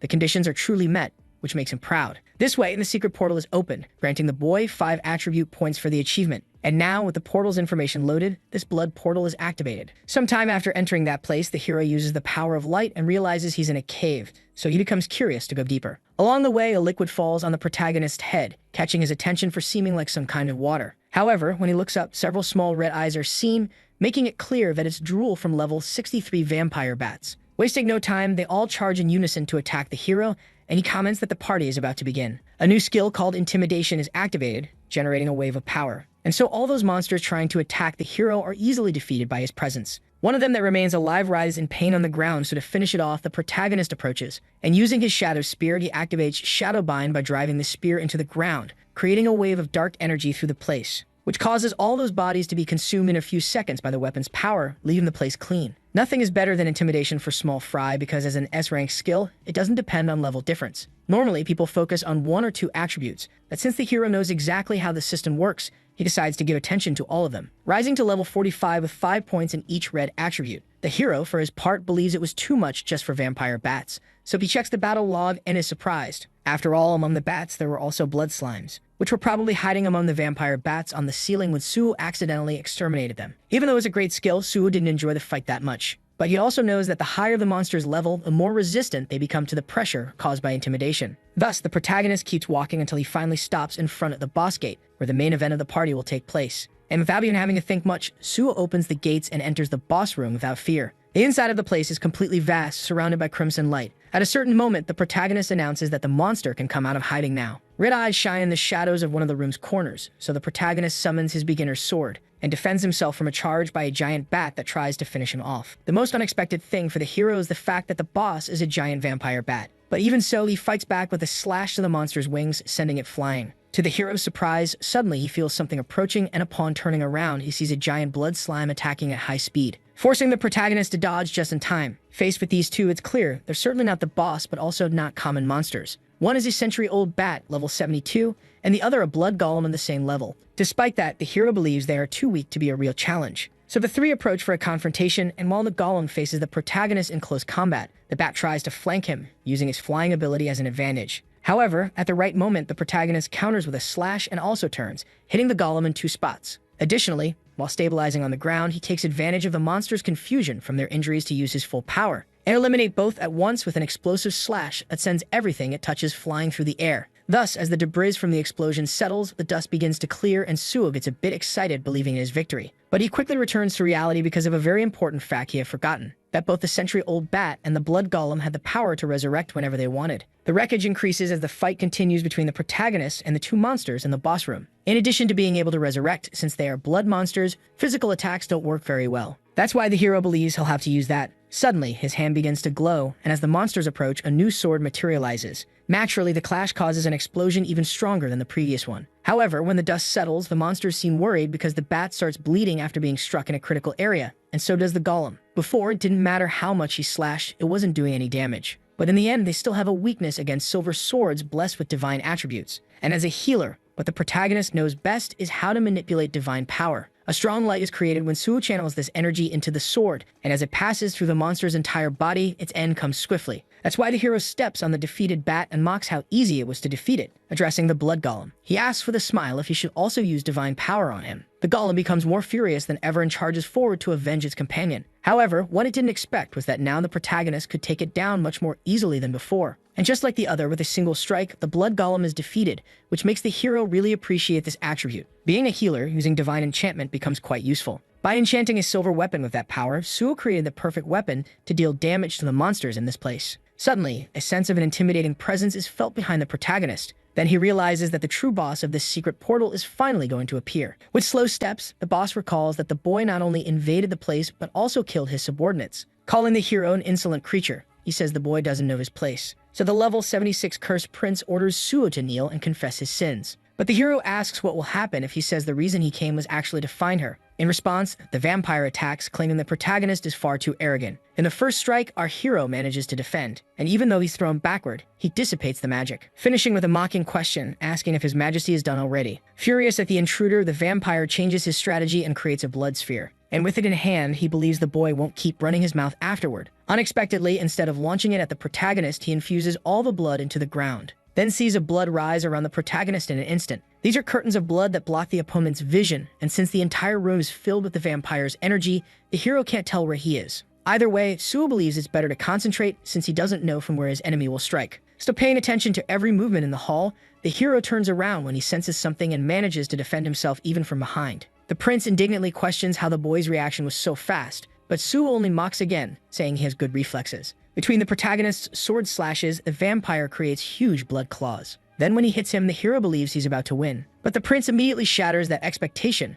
revealing that something like that doesn't work on him. And now it's his turn to mock the protagonist's naivety. He begins to transform, and using his skill called Blood Scream, he prepares to exterminate the intruder once and for all. Suo begins to get injured by some projectiles flying at him, so he changes his grip and by plunging his sword into the ground, activates one of his large-scale healing abilities. Since the vampire is a demon, he's forced to retreat to avoid suffering the purification effect. The prince praises the ability, saying it's impressive, but asks what Suo did, and more than that, he asks where the hero's wounds are. With maximum pleasure in his words, the hero reveals that he's actually a healer, and sarcastically asks if he should heal the vampire too, who now doesn't even know how he's bleeding. But to solve that curiosity, the hero says he'll show him how he did it by doing it again. The lonely prince grows increasingly irritated by the human intruder's boldness, and in that fury, he charges in an attempt to unleash everything at once. The two begin exchanging blows at high speed, but with the protagonist's dual grip, he's able to defend and counterattack. As soon as he deals a small amount of damage, Suo defends, and then the vampire blocks a sword. Without giving up, the vampire keeps trying to strike, causing a clash of power between the two. Until at a certain moment, he smiles, having found an opening. This way, he performs slashes in a time span shorter than the blink of an eye. And apparently the protagonist is finished by the monster. At least in the vampire's mind, because the reason Suo vanished was that he had run to the prince's back. And in that advantageous position, he was able to strike with both swords at the same time. While the opponent coughs blood, Hero doesn't give him time to recover and closes in again. The monster's rage grows to an absurd level, to the point that he gathers strength for one last attempt to finish the hero, creating an even greater blood war. The prince shouts furiously for the intruder to die, but Suo uses all of his endurance to withstand the attack until the energy soon dissipates. Thus, the dust begins to settle, and with both of them back to back, the first to fall is the lonely prince. In response, our hero slowly approaches the body of his enemy and pokes it, asking if the prince is still alive. It really wasn't possible that he had died from just that, and unfortunately, the still conscious head was able to bite the hero's arm. The prince finds it hilarious how naive Suo was to get so close and warns that the boy will soon become his servant. In response, the protagonist doesn't pay much attention and just tosses the head away in disgust. However, the conversion process begins, sending the boy to the ground from blood loss. The hero's mind starts to get a bit hazy along with a growing thirst. Then the prince says it's too late, but Suo tells him to shut up. In a short time, the vampire transformation reaches the threshold of 42%. Suo knows he needs to endure until the process advances, so that at the final stage he can purify himself with holy water. At 50% transformation, the time comes for the first vampire characteristics to appear. So the hero retrieves holy water potions from his inventory, but before he can purify himself, they are shattered right in the palm of his hand. And with that, the vampire laughs again, this time stating that since the place is his, he can destroy anything inside it. The protagonist really didn't expect his opponent to be so clever. Visibly, the corridors had already been restored, and maybe those servants were being revived. Meanwhile, the transformation only progresses, so the prince says Suo should just accept it. At this stage, the boy's blood begins to be contaminated, but unlike what the vampire says, the hero believes there's still a way. Suo's mind starts to grow foggy, but with the unlock conditions for dragon blood fulfilled. The first being reaching level 50, and the second having his life threatened both physically and mentally. The abilities Dragon Armor and Dragon Skin of S rank are immediately incorporated, halting the transformation and purifying the blood. With all the conditions for the release of dragon blood now met, the power of the dragon is unlocked along with the armor, which grants those two previously mentioned abilities. As the dragon armor effect is activated instantly, the transformation was stopped, thanks to the effect of the dragon armor. But this contaminated blood also brought an unknown power. At this moment, the protagonist realizes that his body feels lighter. To him, it was good that he unlocked this ability now. More than at any other moment, the draconic power was also S rank and capable of turning any kind of corruption into evolutionary power. The unlock conditions were never revealed to the public, but the player known as Demonic Dragon once shared it. The transformation made a change and the system recognized this as a risk, but since the blood was purified, Suo absorbed that corruption. When checking what he received, the vampire ability of Theft rank appears in a sealed state. So the hero questions the point of having it if he can't use it. At the very least, he wanted the racial effects, but apparently it's not possible to use dragon blood and vampire blood at the same time. Either way, some other useful abilities appeared like Vampire Blood, Blood Jade, and Blood Weapon. All of them are A rank, and Blood Weapon in particular is a rare ability used only by noble vampires. Besides that, since it requires blood to use, the hero will have to hunt a lot. The first stage is to kill a monster, and the second is to use the ability to transform it into jade, which in the end will increase the level of the spear with the Fang of Shadows. Anyway, the protagonist yells at the vampire to stop making noise because he doesn't even understand what he's saying. The prince, still alive, can't understand how the hero is still fine and begins to degrade himself. Meanwhile, Suo waits eagerly for phase 2. Without having to wait long, a message appears saying that the cursed prince is lamenting his own fate. With that, the monster's power increases considerably, and suddenly some noises start to be heard along with drops of blood falling from the ceiling, which soon turn into a massive red sea from which the lonely prince makes his return. In a state of fury, the vampire declares that he will exterminate the boy for acting superior, and now the enraged cursed prince, level 80, prepares to send the hero into the abyss. As the protagonist braces for a charge, blood begins to circulate through the vampire's body, and soon all the liquid gathers on the monster's back, forming enormous wings and sharp claws. From the magical power released with a scream, the hero realizes that the prince is truly different now. The monster prepares a sphere of blood surrounded by dark magic, and launches it in the form of a blast toward our hero without mercy. The protagonist, taking the full impact head-on, feels a bit pressured, especially since the explosion is like a military-grade bomb. With that, the vampire believes the fight is over, but the hero appears behind his back. Unfortunately, his wings defend him, making the hero ask if he's gotten smarter too, which obviously enrages the monster even more. Either way, it was a fact that the lonely prince had become stronger. But without wanting to talk, the vampire charged forward, using his claws and new power to turn the tide. With several consecutive attacks against his defenses, the protagonist grows increasingly exhausted. With a proud smile, the hero activates his holy power, thinking victory is near. However, both of his swords are snapped in half and the vampire advances, stating that this power is nothing to him. The hero narrowly dodges a potentially fatal strike with acrobatics. The vampire's feat of destroying a sword with holy power surprises Suo, and since that's the case, he decides to use his own blood nearby to create a new weapon, which to the lonely prince's surprise is a blood weapon just like his. More furious than ever, the vampire screams for that ability to be returned. But the protagonist stands firm, and upon successfully imbuing divine power into that demonic weapon, he begins cutting through the prince's attacks, leaving him unable to react at all. The strength of the blood sword adjusts to the user's power, and with that, Suo believes he can win. So he provokes the vampire, telling him to come take his weapon back. Finally, the prince loses control again and charges forward with pure killing intent to exterminate the hero. And unexpectedly, what he uses to defend himself is a type of blood shield. With a smile, the hero asks why the vampire looks so surprised when he knows the ability can change forms. And without stalling any further, he rematerializes his sword. Thus, he boosts his strength with a spin in the air and slices through the vampire with a precise strike in the blink of an eye. After all that chaos, the protagonist is visibly exhausted, and although his head is on the ground, the monster changes his angry expression to a mocking one, believing he can't be killed. But in response, the hero simply kicks the vampire's head away like a soccer ball. Calling him annoying, he summons his shadow spear, stating that he'll take care of him before getting irritated again. All the vampire says is that he'll surely get his revenge, but the hero drives the spear into the ground beside him, activating the Fang of Shadows, generating black chains that prevent the vampire from moving. Thus, the hero steps a bit closer, and as the monster questions what's happening to him, Suo tells him to shut up. The vampire blood ability is activated, and the extracted blood begins to be transformed into blood jade. The vampire tries to scream for the hero's filthy hands to be taken off him, but he is ignored. It's possible to see how much blood the skill consumes, and apparently the jade is only visible to its owner. Before, the person known as Bloodmaster was just a regular Hemocenter employee who worked as a nurse. He accidentally entered the blood portal that was hidden there, and as soon as he reached the boss room, he was transformed into a vampire. In theory, the boy should have died because when the transformation is completed, the system sees the player as a monster and closes the portal. However, as a nurse, he got healing skills to neutralize the transformation,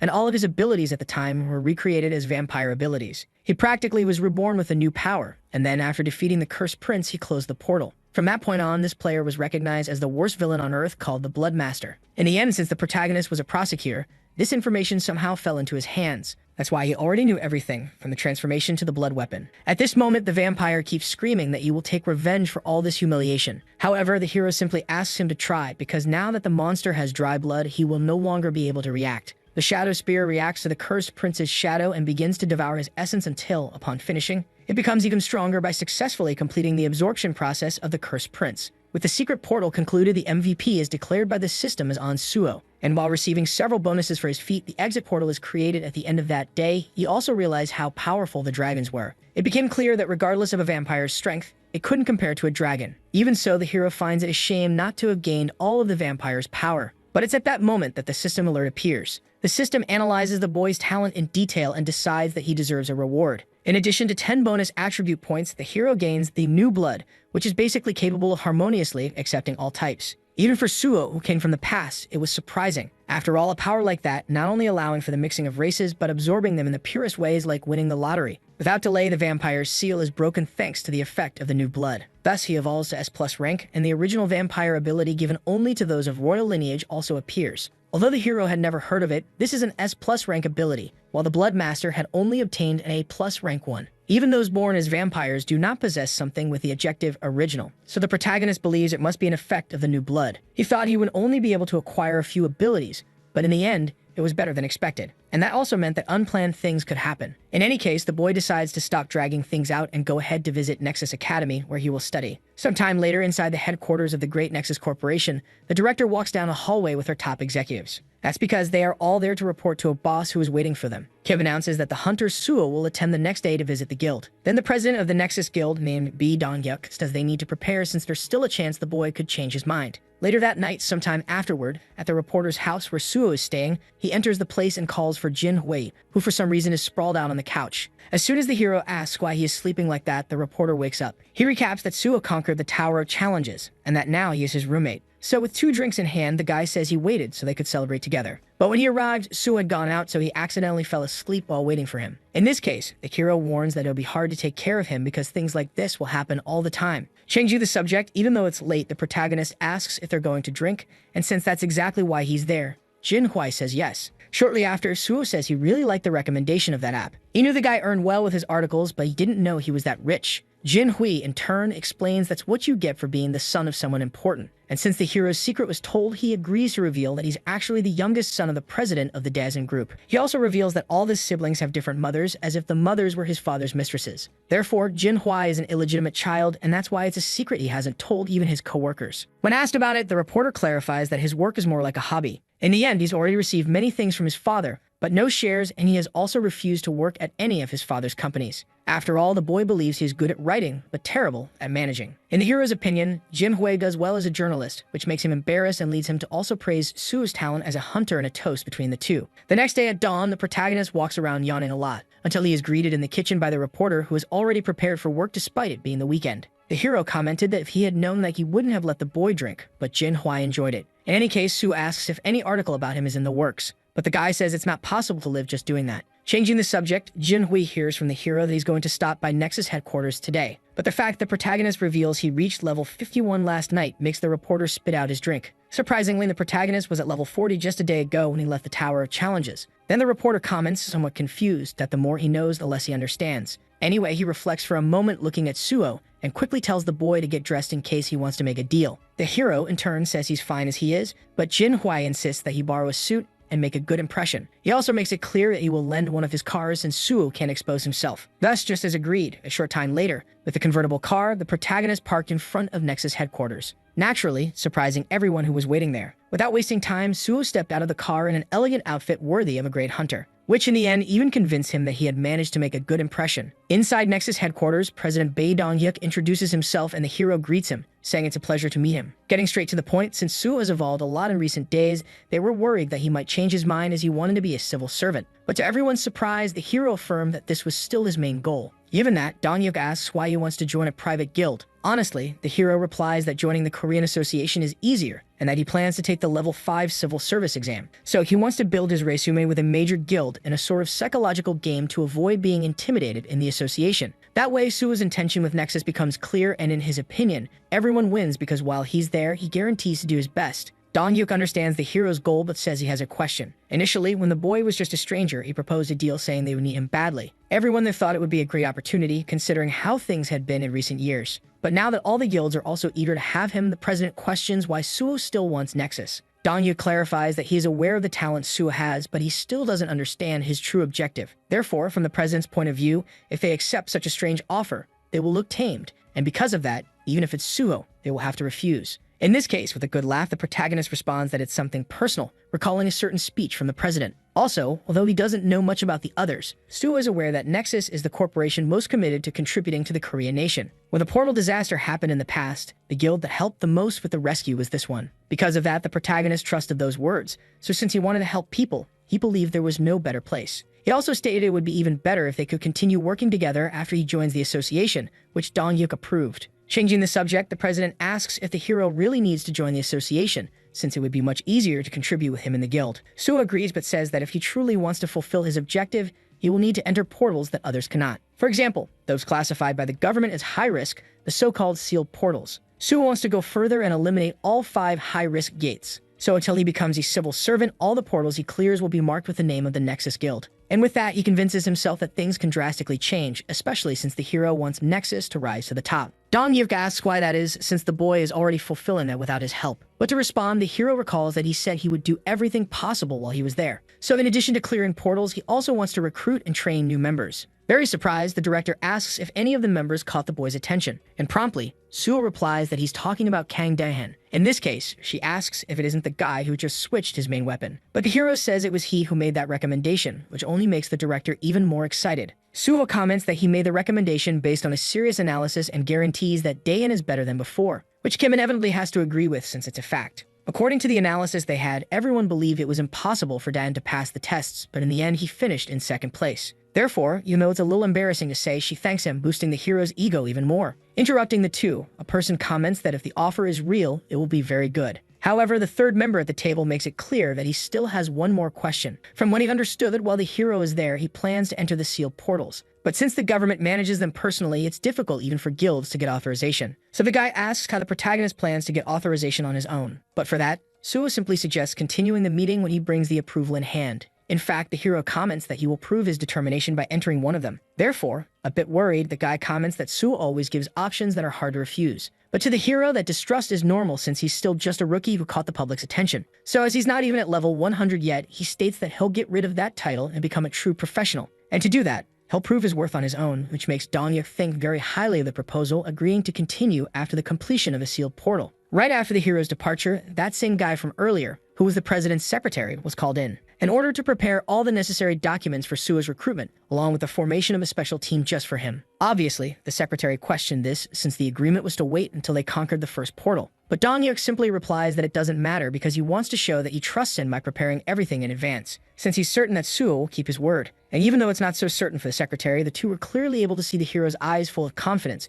which didn't hesitate for a single second. At the Korean Hunter Association among the public servants' offices, one in particular isn't having a very good day. Overwhelmed by stress, Min keeps trying to think of a way to bring Suo in, despite his refusal. If they try to invite him with the excuse of giving him an award, the group leader knows the hero will refuse. Besides, something like that won't be enough as it will need to be friendlier than just formal recognition. Even with few options left, Min doesn't want to resort to the strategy of the Special Forces leader. So the headache begins to grow unbearable from thinking so much about how to solve this. until suddenly the guy's phone rings with an unknown number from his contact network. Out of curiosity, Min answers, identifying himself as the leader of Team 1 at the Hunter Association. And to his surprise, the voice he hears is precisely the protagonist's. But the surprise doesn't stop there, as something is said over the phone that leaves Min euphoric. Sometime later, the two meet at a restaurant that Suo considers to serve the best pork. And to explain how he knows the place, he gives the excuse that he used to eat there when he worked nearby. Changing the subject, Min comments on how surprised he was by the unknown call, so the hero explains that he changed his number. Therefore, from now on, this is his new official one.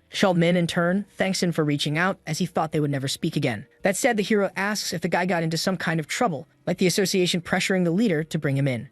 Min's expression changes completely, and he asks how Suo knows. It's explained that after clearing the Tower of Challenges the other day, Suo asked himself why the guy wanted him so badly in the association. But usually when something like that happens, they just ask for some information instead of bringing the person to the headquarters. So in the end, Suo discovered that the superiors had a habit of summoning people just to take pictures. But even though it was something embarrassing, the hero said it was all right. And he commented that Min could have been honest with him since it wasn't a big deal. The leader apologized, but the hero said there was no need for that, as his real intention was to thank him. In cases like this, Suo knows they often falsely accuse someone to force them to appear, but Min didn't follow that plan. And that's exactly why Sugo decided to come to the association only now, since he wanted to thank him personally and build a good relationship with the superiors at the same time. In this case, Su asks when they can go, leaving Min desperate. But without wasting time, the leader grabs the opportunity, saying he will schedule it for right after lunch. After some time at the Korean Hunter Association, the emblematic photo is indeed taken. The president of the association, Jang Kyung-won, says it's an honor to take a picture with such a busy hunter like Suo. And the vice president, Park Kyu-min, agreed, also saying it was hard to believe the boy's age when he saw him. In any case, Suo reacts politely, saying the honor is all his, but behind that mask, his true desire was to vomit. Changing the subject, the president asks if Suo truly intends to join the Korean Hunter Association. And as he said in the interview, the hero reaffirms his dream of becoming a public servant. To explain himself, he recalls that he became an orphan because of the portals, so his greatest wish is to eliminate them all. But the reason Suo didn't reveal was that he also couldn't stand seeing people like Kyung-won there. This man held the position 5 times until he was forced to step down, but this time, the hero plans to remove him as soon as possible. Still, the one who irritated the protagonist the most was the one who had just praised him. Vice President Park Kyu-min begins to comment on how the boy doesn't care about material goods and still intends to join the association. And without a shred of shame, he says Suo's deceased parents must be proud of him in heaven. So following the good neighbor policy, the boy thanks him. But he knows it was probably him who dragged him there, as he's practically the president's bootlicker. And it's thanks to those two that many suffered from the bureaucracy behind the portals in the past. But this time, the hero thinks he won't let it happen again. Changing the subject, Human asks which department the hero wants to join, and after thinking a bit, he says he wants to enter the portal department. It's said that unlike private guilds, they have priority on portals, and since they inspect them first, they can also attack them. To the president, it's a surprise that the hero wants to be in the most dangerous place, but the vice president believes Suo could be perfect there. In this case, the president says they should show a token of gratitude to Suo. Since he wants so much to eliminate portals, Kyung-won thinks it's a good idea to give him a few. Which Min agrees with, but not without questioning it, since only sealed and difficult ones remained. But that was exactly what the protagonist was looking for there. So with an enthusiastic speech, he says he needs to close those portals that are a threat to society.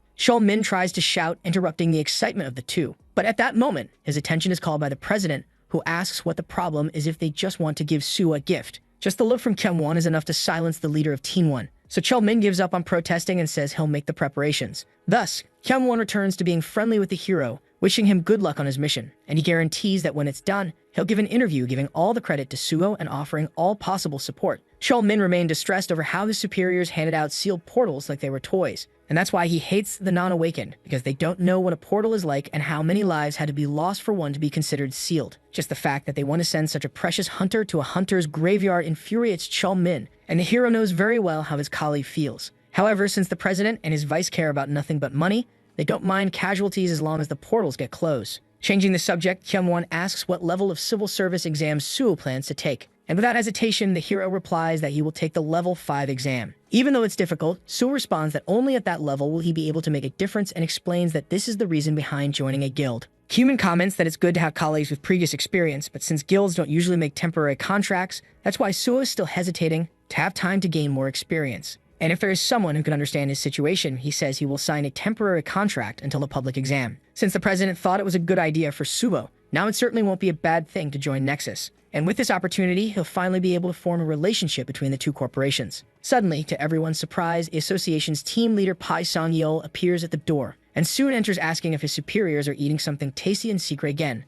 until he inevitably comes across the presence of the much-talked-about prodigy hunter sitting on the lounge sofa. A devilish smile spreads across Sang-yeol's face, and it's clear that the man is quite excited about what might come next. Unexpectedly, Sang-yeol decides to come back another time, but the president asks him to stay and introduce himself, which was exactly what he wanted. Without wasting time, it's explained that the guest is the hunter who cleared the Tower of Challenges. Then Sang-yeol remembers everything with great excitement, and soon introduces himself as the head of the special department, saying it's a pleasure to meet someone so famous. In response, the hero greets him, and while Sang-yeol says he's read a lot about Suo, the hero thanks him for all the kindness. But despite pretending well, the protagonist really didn't want to see this man's face right now. Changing the subject, the president explains that the hero intends to take the level 5 public service exam. Like everyone else, Sang-yeol says it will be difficult, but Suo doesn't mind. In addition, Kyung-won mentions that they gave him a sealed portal as a gesture of gratitude. And unexpectedly, after thinking a bit about it, Sang-yeol shows a kind of concern when asking if the boy knows how a sealed portal works. Then the hero affirms he knows very well, trying to hide his irritation. If that's the case, the department head says they won't stop him and genuinely hope he can close it. Sang-yeol has always been desperate for talented hunters, so it's logical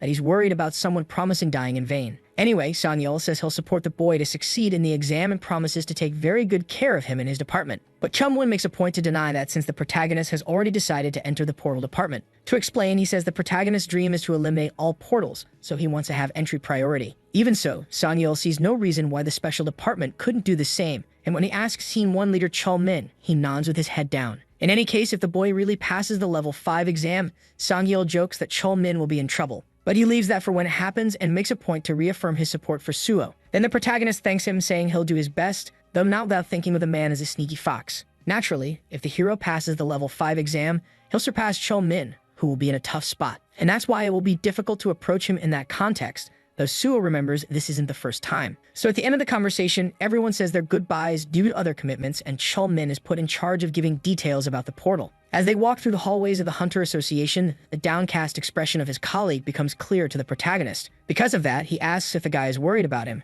which is answered immediately with a yes. Although he's talented, the hero had just become a hunter, so Chol-min wanted Suo to evolve more before taking such risks. The hero thanks him for the concern, but Chol-min insists on repeating it seriously. Since the boy hasn't been a hunter for long, the Team 1 leader tries to explain why the government seals those portals. However, to his surprise, the hero replies that he knows very well, and also knows that no guild can gain access to those portals. That's why he explains that the reason behind his decision is because he's confident nothing will go wrong. Among the sealed portals, one particularly problematic one is named Nameless Sword. However, the fact is that the protagonist knows the best way to clear that portal. In Gyeongju, at the location of the Nameless Sword portal, military personnel accompany Suho and Jinhui. The reporter, who for some reason came along, comments that the atmosphere is quite tense due to the number of soldiers. At a certain moment, the attention of the two is drawn by a salute between two soldiers. One of them comes over to the protagonist to greet him. This is Major Kim Jong-woo, who is the site supervisor, so the hero introduces himself respectfully. As they walk, it's said that the leader of Team 1 is already waiting inside. Jin Hui, in turn, asks if the portal is just ahead.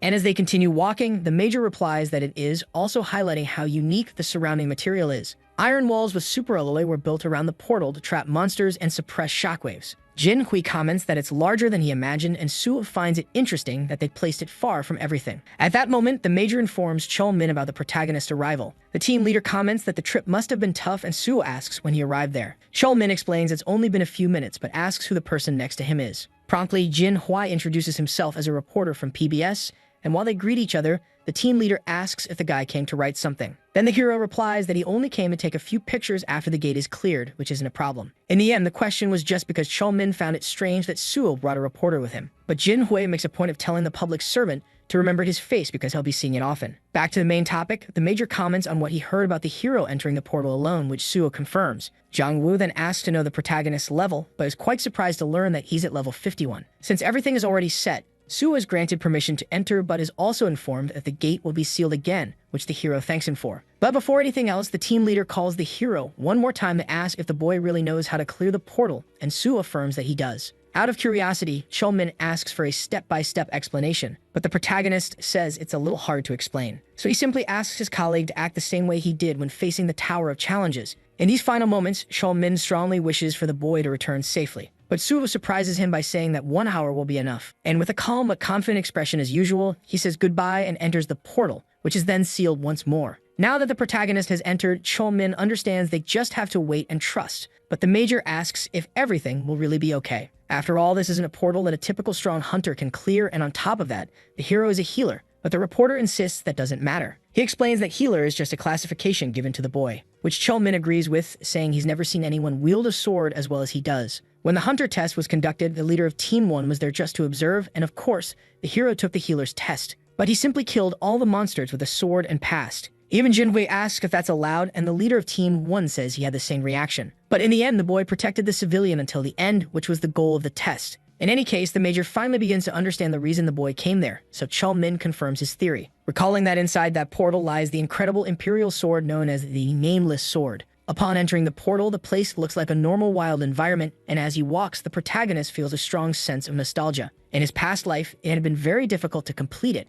having almost lost his life several times. Suddenly, without needing to complete any other steps, a shadow approached with the message that the boss had appeared. This was the Nameless Swordsman, whose level was still unknown. Therefore, upon meeting an opponent, he wastes no time drawing his sword from its sheath. Quickly, the Nameless Swordsman activates the battlefield field, and while it is active, the boss's stats will be equal to those of the challenger. Moreover, all users inside the battlefield cannot use any weapon other than swords, and no other abilities can be used. However, for our hero, that wasn't a problem at all, and as the boss approached, he simply said it was good to see the Emperor's sword again. Finally, the first clash of blows between the two arrives, with the protagonist struggling to defend but reacting with a counterstrike that sends the Nameless Swordsman sliding backward. As expected, his opponent is quite fast, because he spun his own body to reduce the distance when he was pushed back. That said, Suo believes it's impossible for anyone nowadays to defeat him using only swordsmanship, just by having exchanged blows with the hero once the swordsman already adapted and changed his style. Therefore, it became impossible to predict his attacks, since he always used different strategies. In the end, dealing with this boss was very difficult, but it was thanks to that the hero was able to learn a lot in his past life. At the moment, the boss charges in to attack, an opening in his abdomen is used by the protagonist to strike at full speed. Obviously, the enemy retreats, but damage is dealt to his armor, making him more alert.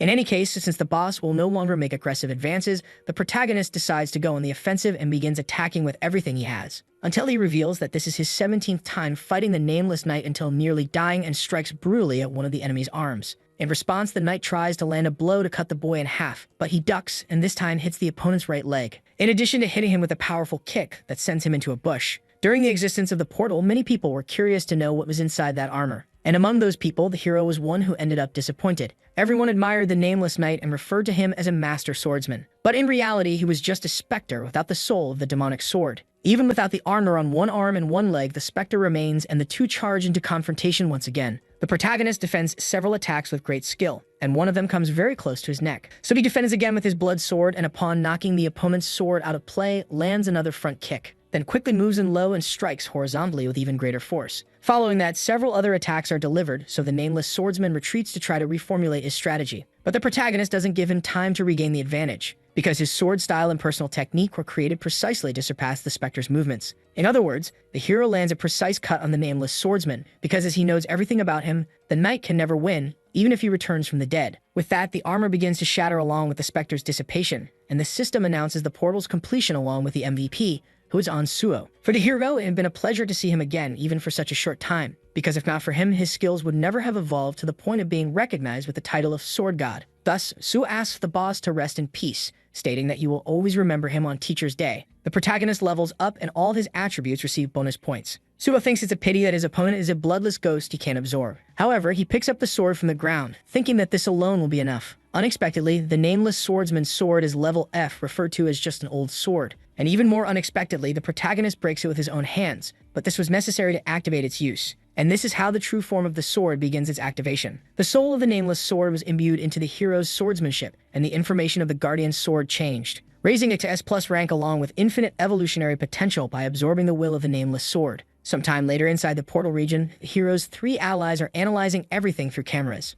Jinhui comments that it's already been 30 minutes, but Cheolmin continues to trust the hero since it's a difficult opponent. So the major says he will go patrol a bit, but suddenly the journalist draws everyone's attention, because it was at that moment that the cameras reveal that the sealed portal had been successfully cleared. Since the hero had already finished his work, he walks out without any concern. And just as he steps outside, he is greeted by Jinhui and Cheolmin, who run toward him in desperation. It was obvious they couldn't stay calm since the hero had cleared a sealed portal in less than an hour. The same portal had already caused around 200 deaths. As everyone could see, he was completely fine, also saying it was no big deal. Jong-woo, in turn, asks what the boy means, so he reaffirms it without hesitation. However, this was still a portal that had already wiped out hundreds of hunters, so he became curious to know more about the hero. Breaking the tense atmosphere with a smile, the protagonist invites the soldier to take a photo together. And the team leader also encourages it, saying it's just something to be recorded in a public office. So even though it's inappropriate for a soldier, the major agrees to join in, and Jin Hui takes responsibility for snapping the photo. Sometime later, the hero explains that the people in the photo are an association official and the squad leader major. And he also explains to the president that the person who came with him is the reporter Jin Hui.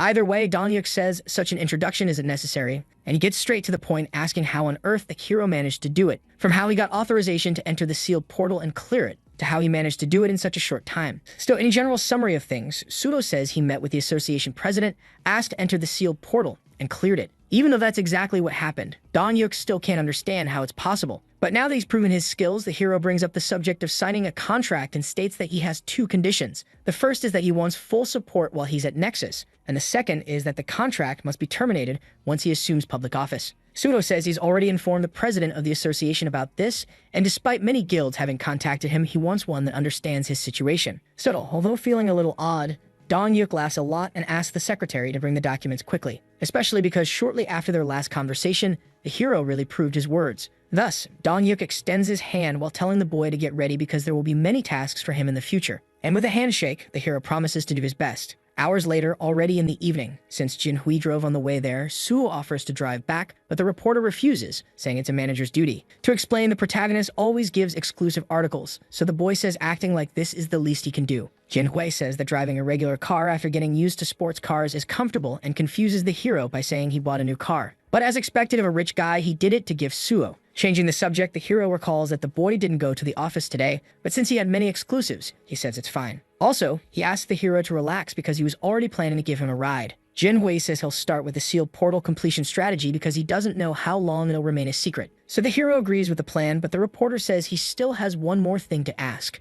And what he wants to know is how Suo was so sure he would clear the nameless portal. To begin explaining, the hero recalls that the Emperor was inside the portal. Suo already knew his reputation, as well as that the fight would be only with sword techniques. So even though it might sound a bit arrogant, the hero said he already knew he was more skilled. Sumo stated that while they were fighting, he realized it was the Sword Emperor, but he also knew very well how to wield one. Even so, this was the boss who had already eliminated more than 200 high-level hunters. However, the hero says that in this case, level doesn't matter since the Emperor copied the opponent's stats. That's why the key to defeating him depends exclusively on technique, ignoring items or abilities. In this case, Jin Hui asks if the boy has swordsmanship abilities, and without hiding it, the hero reveals he has an S-rank one. Upon hearing that, the reporter immediately stops the car and yells, asking when the hero learned something like that. Then, a bit embarrassed, Suo reveals it wasn't that long ago. Finally, the hero asks for the news to be released little by little so people don't lose interest. But the reporter comments that the hero has the ability to keep people interested. Anyway, he thanks him for giving priority to his articles and apologizes for not believing him at first. Then the hero says he's just going to rest today, and Jin Hui offers to take him home. Sometime later in the building where the protagonist is staying, sitting on the bed, he thinks that his stats are too good because even after running around all day,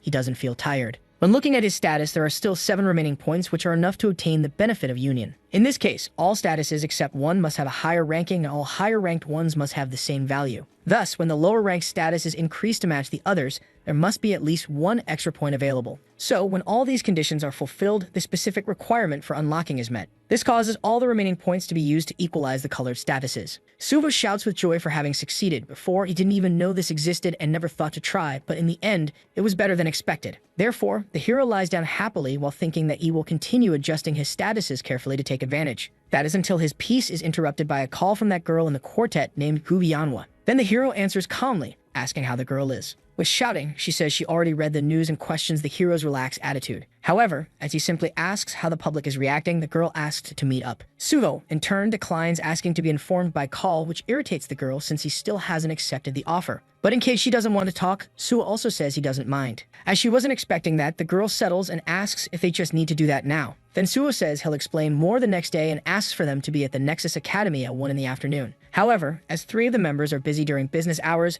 the day will be tight. Thus, the hero agrees to let it go since they don't seem that desperate. But just by saying that, it's enough for everyone to drop their commitments. So the meeting of the 5 is scheduled for the next day. At the agreed time the following day in front of the Nexus Academy, Yamwa claims she definitely didn't skip class because of the boy, but because she wanted to rest. However, until now he hadn't said anything about it. Anyway, the girl quickly asks why they were called, and without delay, the hero stands to explain. with a terrifying expression that all 4 of them will be exterminated by his hands today. The atmosphere in the place instantly changes to something much heavier. However, before that, the hero asks them to fill something out. Manhwa asks if it's a document to renounce their right to live, but she sees for herself that it's actually a list of their abilities where Suo wants them to write their personal information. Just as he said when joining the Portal Forces unit, the boy will need people working for him from the shadows. Therefore, he obviously wouldn't choose just anyone to fulfill that role. That's why the hero talked about them being exterminated, because now they would train almost to the brink of death from basics to advanced. And about the questionnaire, he says it will be the only one they'll get, so since he revealed his secret, he asks for their trust. Sometime later in the Nexus Academy training room, the hero says they'll finally begin. Then he takes his access card, which was previously given by the director to access any part of Nexus freely. But in addition, that day, she asked if the protagonist was going to meet the hunters he mentioned. In the end, Suo got so focused on his issues that he almost forgot.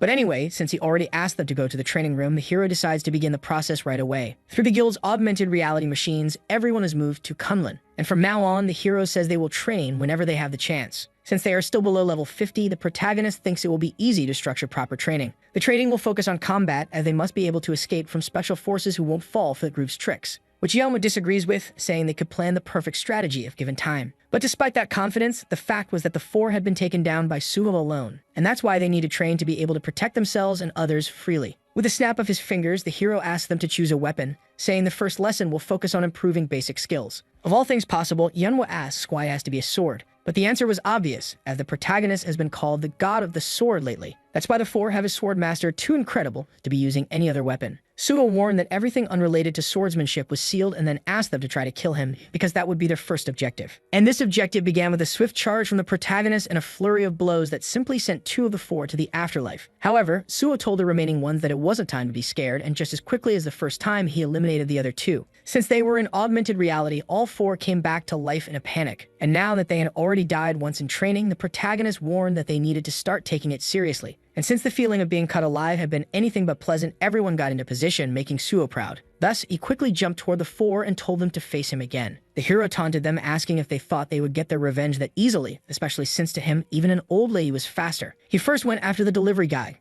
commenting that he thought he would be quicker, and he threw him on top of the elementary school teacher, who was also criticized for being extremely slow. In addition, the guy tried to say he grabbed his colleague on purpose, but the hero mocked those excuses. Trembling with fear, the guys thought they needed to shut the hero up somehow. And despite being scared, they charged forward with determination, creating an explosion from the clash of their attacks. However, the hero commented that even though they were his shadows, they should at least be able to close some portals on their own. And for that reason, with his foot on top of the 3 swords, he stated that there's no easy way to become a warrior. Therefore, they had to reach their limits because only when they are about to die can they evolve. And that sensation was felt by them at every moment the protagonist advanced, causing desperate screams to be heard. After some time, the 4 warriors became very tired. The hero said he would love to continue training with them, but he was very busy. So he made it clear that the 4 could leave when the machine's preset time ran out. And he told them not to worry because he would leave a clone with the same abilities as him. Which became obvious when the imitation told the group to come at him, calling them trash, and obviously greatly irritating each of them with the disrespectful taunts. Outside the machine, the hero believed that this should be enough training for now. In a call, Director Kim informed that the official recruitment article had been published by the reporter together with Nexus' marketing team. In this case, the hero thought it was very good news and asked if they should prepare. To him, the public's reaction wouldn't be great for now since he had contradicted himself regarding becoming a public servant. However, according to the plan, Kim believed they could improve public opinion. For now, the hero hadn't yet announced that he would take the level 5 civil servant exam at the end of the year, but he obviously wouldn't keep his secret. Therefore, right after hanging up, he called the reporter, who asked what was going on. Suho commented that he had already seen the article about his entry into the guild. But now that the public was stirred, the hero suggested they begin preparing for the next one. And the title of this would be The Second Sealed Portal, because the protagonist's current goal was to conquer the Swamp of Despair. With the release of the first article, the protagonist unanimously received the title of Sword God. However, the second article about the boy joining Nexus came out, causing outrage from people who judged him as a mercenary. That is, until the third news that Suho was heading for another sealed portal arrived and changed everything, since he was the only one doing that. So despite being so hard to understand, the public's reaction improved just as Suho had expected. The leader of Team 1 didn't seem well at all at that moment. The hero asked if the entrance to the Swamp of Despair had already been approved, and Chol-min said that's exactly why he was feeling bad. Especially because he got scolded for asking something that was obviously going to be accepted by his superior. Anyway, Chol-min asked if from now on Nexus would be handling these arrangements, and Suho replied yes. In addition, he really would take the exam at the end of the year, but in the meantime, he asked his colleague not to spread the word. which even though it was a joke, the leader of Team 1 responded to with great commitment. The S-rank sealed portal called the Swamp of Despair is located in Yangzhangdo, Inshan, and right when he arrived, the protagonist already prepared to enter with a decent audience. Until now, no hunter had come out alive from the Swamp of Despair, so concerns began to arise. Although for the journalists, something like this only made him want to bet. With a confident smile, Jin Hui bets 1 million won on the hero's victory. And although he doesn't wish harm on the boy, a certain staff member bets 1 million on his defeat. However, it is at this moment that Chulmin falls into total despair because the portal starts to disappear. And when something like that happens, it means the portal has been completed. Unexpectedly for everyone, not even 10 minutes had passed since the protagonist entered. In fact, somehow that no one understood, he had finished it in 5. About 5 minutes earlier in the Swamp of Despair, the hero entered the portal. This was a place that had claimed more lives than the nameless portal, and there was no information since there were no survivors. In this place, there are no monsters, and all one has to do is walk up the stairs to the exit. In other words, each step itself is the portal's challenge, filled with various mental traps,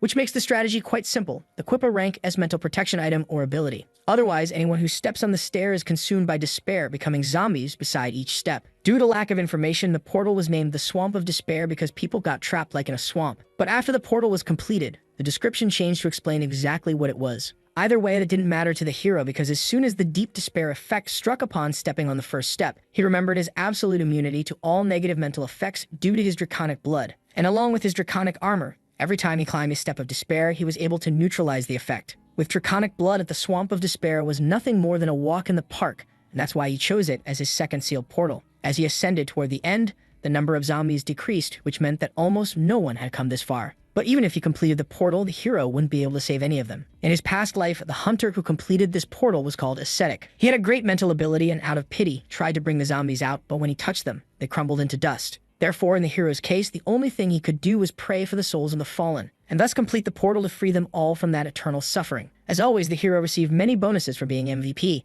but he was still waiting for the final reward, which soon appeared, being the S-rank Ring of Emotions that not only allows seeing others' emotions, but also storing and transferring them. The treasure that Ascetic possessed not only helped him evolve, but also aided many people who suffer from emotional pain. In the past, it was stolen by bad people, but this time it fell into the hands of the protagonist. Wasting no time, the protagonist puts on the ring and unexpectedly begins descending the steps. With each step, he enters a state of despair, but the draconic blood nullifies the effect. What the hero intended to do now was collect all the negative emotions from the steps. But soon, the ring reached its maximum capacity of dark energy. Therefore, Su accepted that he wouldn't be able to purify everything and decided to leave right away. The moment the protagonist came out, countless people awaited him with cameras ready, flashing. However, the protagonist's allies rushed to be the first to speak with him. The fact was that the boy's feat had broken a world record that needed to be reported immediately. But before anything else, like last time, the hero asked for a photo to be taken first. In just a few seconds, the news of the portal's completion reached the president of Nexus. And obviously, a lone hunter managing to finish it in 5 minutes was unbelievable. He had already known the hero was amazing, but not to the point of knowing what to do now. However, suddenly his thoughts were interrupted by a call from an unknown number that wanted to speak directly with the president. And the person on the other end of the line was none other than the president of the Hunter Association, who politely asked to discuss a certain matter with Dongyuk. At that moment, it came to the mind of the president of Nexus that the meeting was being requested and there was no reason to refuse. Therefore, he suggested a meeting over a meal, which Kyungwon accepted right away. Right after they hung up, Secretary Kim entered the room at the perfect moment since now Dongyuk had something to talk about with the hero. Sometime after that trip, the protagonist arrived at his stop. As he got out of the car, he asked if Junhui was going to the office, and he agreed since the article about the second portal needed to be written. Thus, the car drives away, and the protagonist thinks that the reporter is great, thanking him because he was able to gather a lot of positive energy thanks to him. After walking a bit more along the sidewalk, Suo enters an establishment, and after being guided by a staff member, he arrives at the hall where his superiors are having lunch. Both public officials are very happy with the boy's presence, and soon he sits next to Dongyuk while wondering what everyone is after. Because even the leader of the spatial division was present, it was hard to tell. First, Kyungwon congratulates the hero for closing another portal in under 5 minutes. And exactly because of that, the vice president believes they should celebrate the hunter's success with a toast. Sudo, in turn, comments that he will order something simple to start, but for everyone's success, the toast proceeds as usual. Changing the subject, Dongyuk is asked about the temporary contract with the hero. Then he comments that he usually works with 3-year contracts, but since Suo is someone special, instead of tying him down, they decided to support him. Thus, Kyungwon is pleased with this decision, as is our hero. Sungyo, for his part, seems excited to welcome Suo to the team because of how much the country will grow. And agreeing with this, the vice president believes they should gift him some certificate of appreciation, which was exactly what Suo wanted, as is practically a free pass for the civil service exam he wants to take. The president comments that they already planned to do this after his first achievement and explains that they only didn't because of lack of time. Then, using all his modesty, the hero gives an automatic response, putting all the credit on the powerful figures. Getting straight to the point, Sungyo asks the protagonist to tell how he closed the sealed portal of the Swamp of Despair. After all, since he is also an awakened, he's a bit curious, as no one had ever returned alive from there. As always, extracting information is his specialty, and even in his past life, Sungyo showed curiosity about this portal. However, since the hero doesn't want to tell the truth now, he plans to keep things vague. So Suo revealed that the Swamp of Despair had no monsters, and that after stepping on the stair, he wondered if he could use something to climb, which made him able to clear the portal. Sungyo asks if what the boy means is that he used a simpler method, and without a shred of shame, the hero replies that he just got lucky. Changing the subject, the vice president asks about the boy's level, and he replies that he is currently at 53. Sungyo then shouts with excitement, asking if the boy also has any special trait. Judging by the reaction to the ring, Suo realizes he's being treated like a hunting dog. Therefore, he responds that although he's a healer, he received the trait Path of the Sword, which is quite unusual for a healer, but still not anything too special. Since the special forces are made up of unique individuals, Suo already expected not to surprise them, but seeing that reaction still irritated him. Even while using sword skills, the hero affirms that he will not neglect his healing abilities. Then Dong-yuk agrees to help, as adventurers are always in dangerous places, which makes Dong-yuk quite happy. Thus, the mood at that table shifts toward a potential future-friendly relationship between Nexus and the Association. This time, the vice president is the one who proposed the toast. And in the end, the leader of the special forces asks the hero not to forget about him because he can help too. Then, with all his acting skills, the hero says he's happy with everyone's support, and promises that from now on he will close all the portals in Korea, including the sealed ones, which further enhances the friendly mood at the table. So after a few hours, night falls, and upon saying goodbye to the leaders of the association, the only ones remaining near the restaurant are Suvo and Sungyo. The leader of the special forces offers a cigarette to the hero, and although he refuses, he still likes one himself. Despite having a reputation for ignoring everyone, Sungyo hands over his contact card, and changing the subject, he asks where the hero lives, so Suo replies that he's staying in a hotel because of the paparazzi. Sungyo believes that people with too much free time like that are exactly the country's problem. Suo asks if that doesn't mean they love him, but the aura, once pure, shifts as if he now saw ordinary people as worms. But this was also the case with both the president and the vice president. Believing the hero isn't aware yet, Sungyo asks if Suo knows that this year's exam is practically made for him. But to his surprise, the protagonist states that he is quite aware of that. Either way, Sungyo comments that since the hero will be joining anyway, they can be a bit more familiar. And from the protagonist's friendly reaction, he laughs, saying he loves his personality. However, Sungyo cuts off that topic to say something else. The leader of the special forces asks if the hero doesn't want to join the special forces right away. With his abilities, it might be possible to skip all the unnecessary steps. And apparently, hearing something like that was exactly what the protagonist had been looking for now. As expected, even though he could discover any information by sending someone to investigate, he decided to check in person. So Suo agreed to be used for now, and with the ring's pure aura, said he was fine with the request. In addition, he left no doubt, praising the special forces as the heart of the association. Thus, Sungyo praises the hero's ambition but asks if he wasn't close to the leader of Team 1, to which the hero replies they're just friends, unlike Sungyo, whom he wants as a closer ally. And to explain himself, Suo simply states that it's normal to want to stay close to one's superiors. With a smile, Sungyo laughs and says the boy acts like he's living a second life. Then, thanking him for the compliments, the hero states he would like to enter through a special recruitment right now. Since the opening of the Level 5 public service exam is approaching, Suo believes there's no problem in talking about it as he's practically already accepted. And now, thanks to the Ring of Emotions, he knows Sungyo's affection for him has reached the final stage. Love. So because of the positive emotions, even though the effect isn't permanent, it's possible to create a favorable situation. Suo says his objective has never changed and that he was already looking for a special recruitment notice. Sungyo says such recruitments are rare but assures him he can pull some strings, and the hero praises him a lot for that. In reality, the leader of the special forces warns that it's the higher-ups who decide, but he can have some influence. Furthermore, if something like that really happens, he says things could change for the hero, because it would mean he'll become someone indispensable to the special forces. It's said that closing portals is important, but his unit focuses more on things like catching awakened criminals. Sudo comments that he knows about the authority to investigate awakened individuals, and most of them are fugitives called villains. Therefore, even knowing the hero's ability, Sungyo says there's a difference between portals and criminals and suggests the boy show his value by catching one. After all, catching a wanted criminal will leave a great impression on the higher-ups. Sungyo says he doesn't have anyone specific in mind, but asks the boy to be quick. So the hero swears that he will catch a villain and prove his worth. Usually, his team gets scared when it comes to villains, but Sungyo notices this isn't the case with the hero. Then he walks to his car,